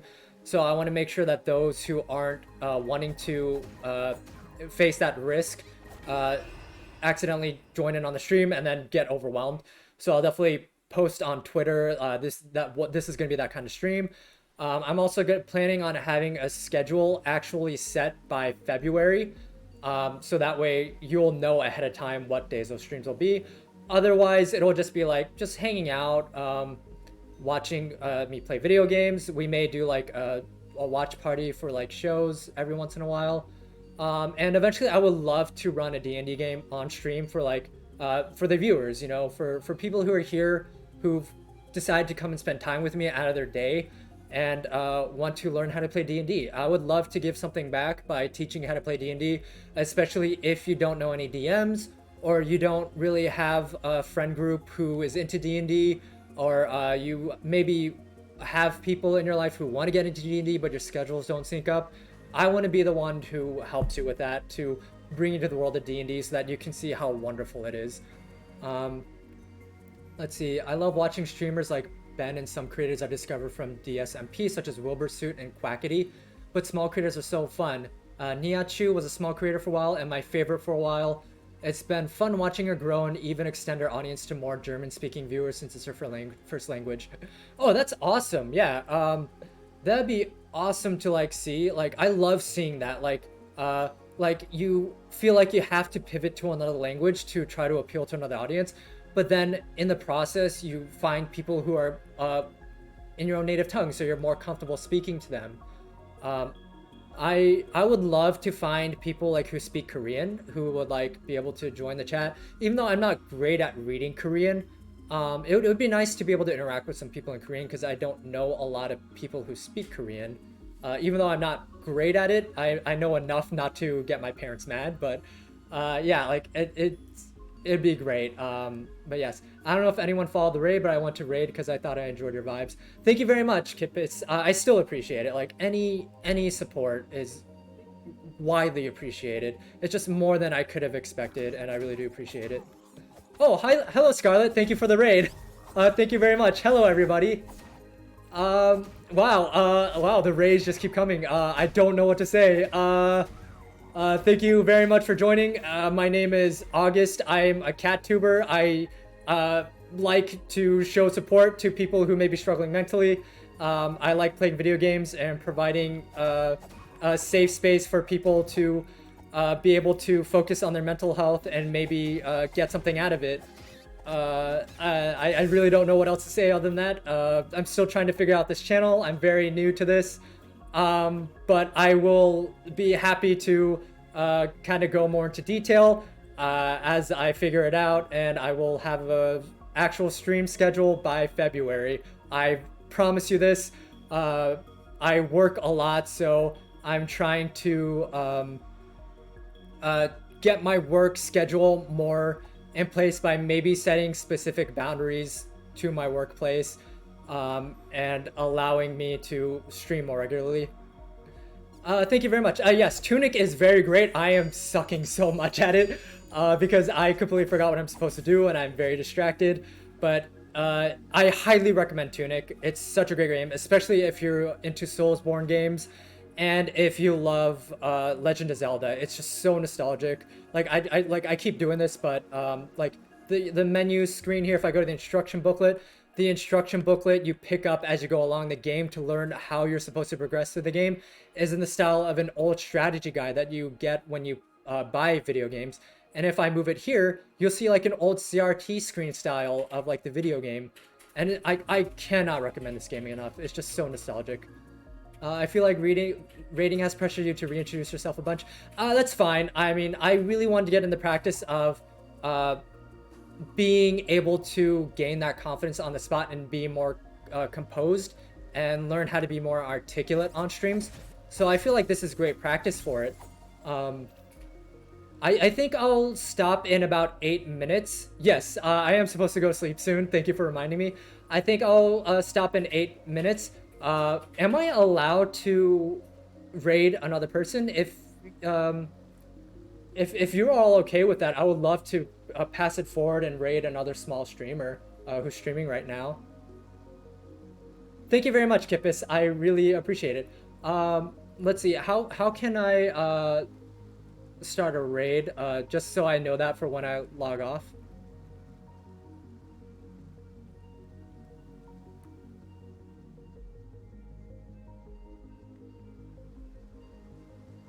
Yeah, because let's see. Is it like in that cogwheel next to the chat button? Do slash raid, then the name of the person. Oh, awesome. Yeah, I'll do that. Let's see. And whenever also like Lucci and Lucid, if you're for those who are new here, I definitely want to give them a shout out because they're also small content creators like me, but they've been doing this so much longer than I have, and they've been so helpful for me the past 4 days when I started.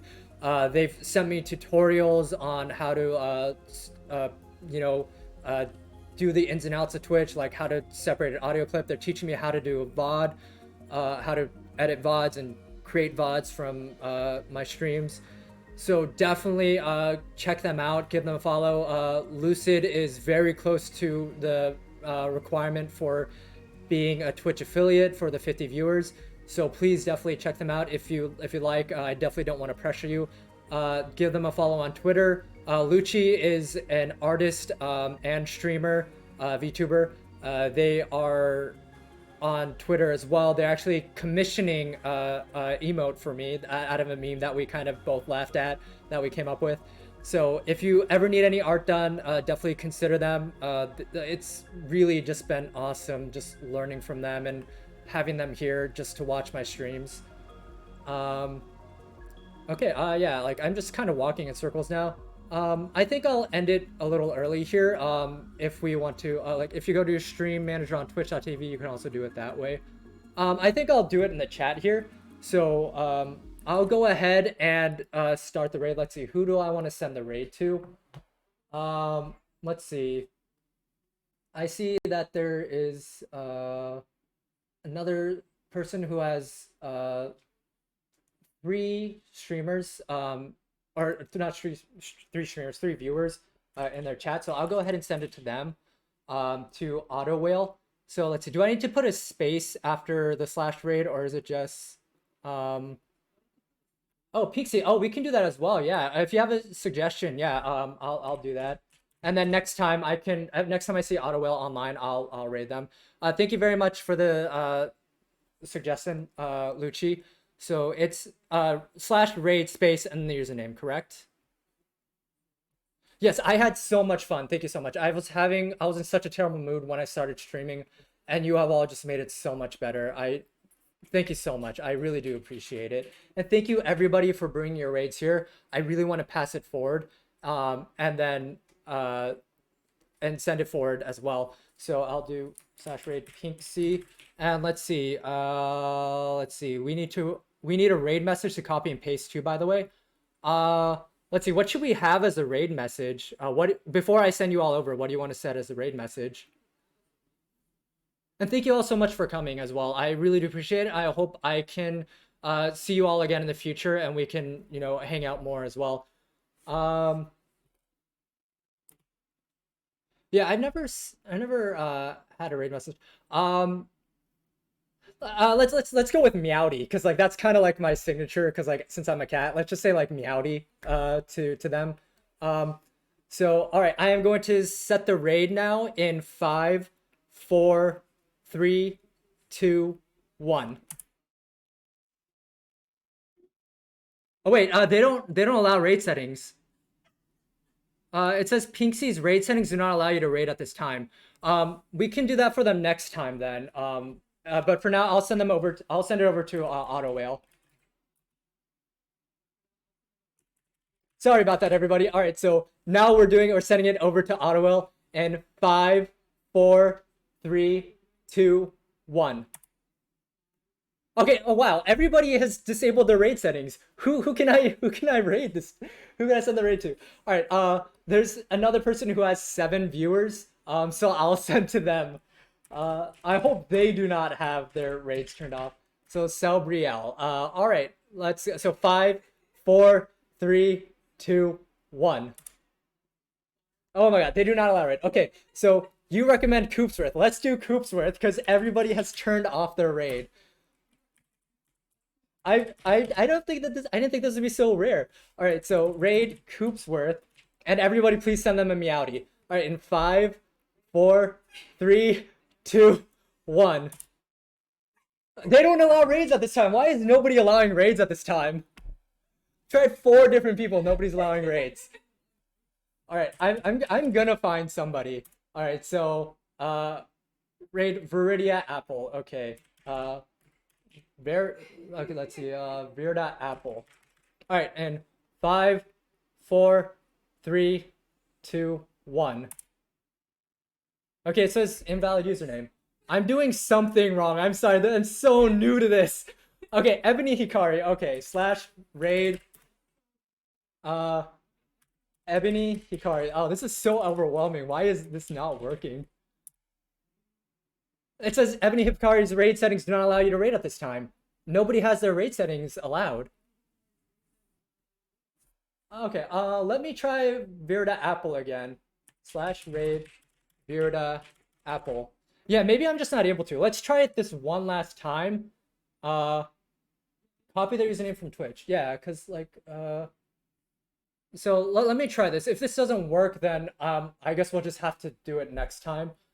So let's try Virda Apple again in 5, 4, 3, 2, 1. Yeah, it's got to be my account. It's saying that all these people do not have raid settings allowed at this time. Do it from the URL. So I can copy a URL and then set it to that.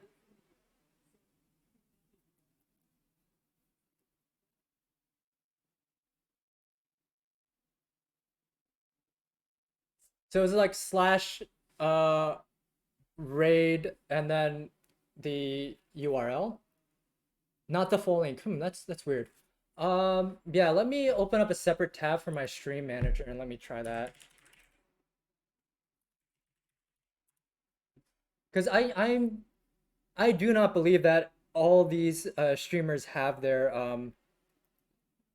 uh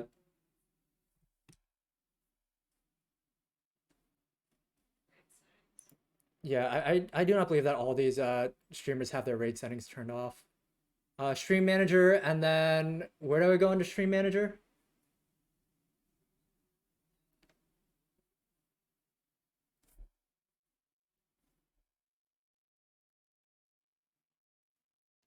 Oh, let's see. Find raid. Oh, okay. Raid channel. Pick a live channel to follow to raid. All right, so let me try it this way. So I'm gonna try. Let's see. What was the first suggestion again? Thank you so much for your patience. Oh yeah, Pinksy. Let's try Pinksy. Okay, so 5, 4, 3, 2, 1. Yep, I just keep getting the error. We are unable to raid Pinksy at this time. I think it might be something with my channel, maybe because it's only 4 days old. Yeah, oh, that's a bummer. Yeah, I'll promise that we can do it next time. I don't want to just leave it so that way we're not passing it forward. I tried to raid that username on my own channel. It works. Yeah, I think it's because my account is too young. I think I just need to be a little bit older. So I think so that way Twitch doesn't think that I'm a bot just pushing raids to somebody else for the sake of like, payment or something. So I promise that once my account is old enough, we will do a raid. And then I definitely don't want to leave it at a place where we're not passing it forward. So next time, I promise we will. And thank you very much, everyone, for joining today. I will tweet when I go live again. I don't know if I'll be able to go live again this weekend. It really depends on how much time I have in the evening after hanging out with my cousins. So thank you very much, and I hope you have a wonderful evening or day, whatever time zone you're in. And again, I cannot thank you enough for you sticking around. All right, bye everybody.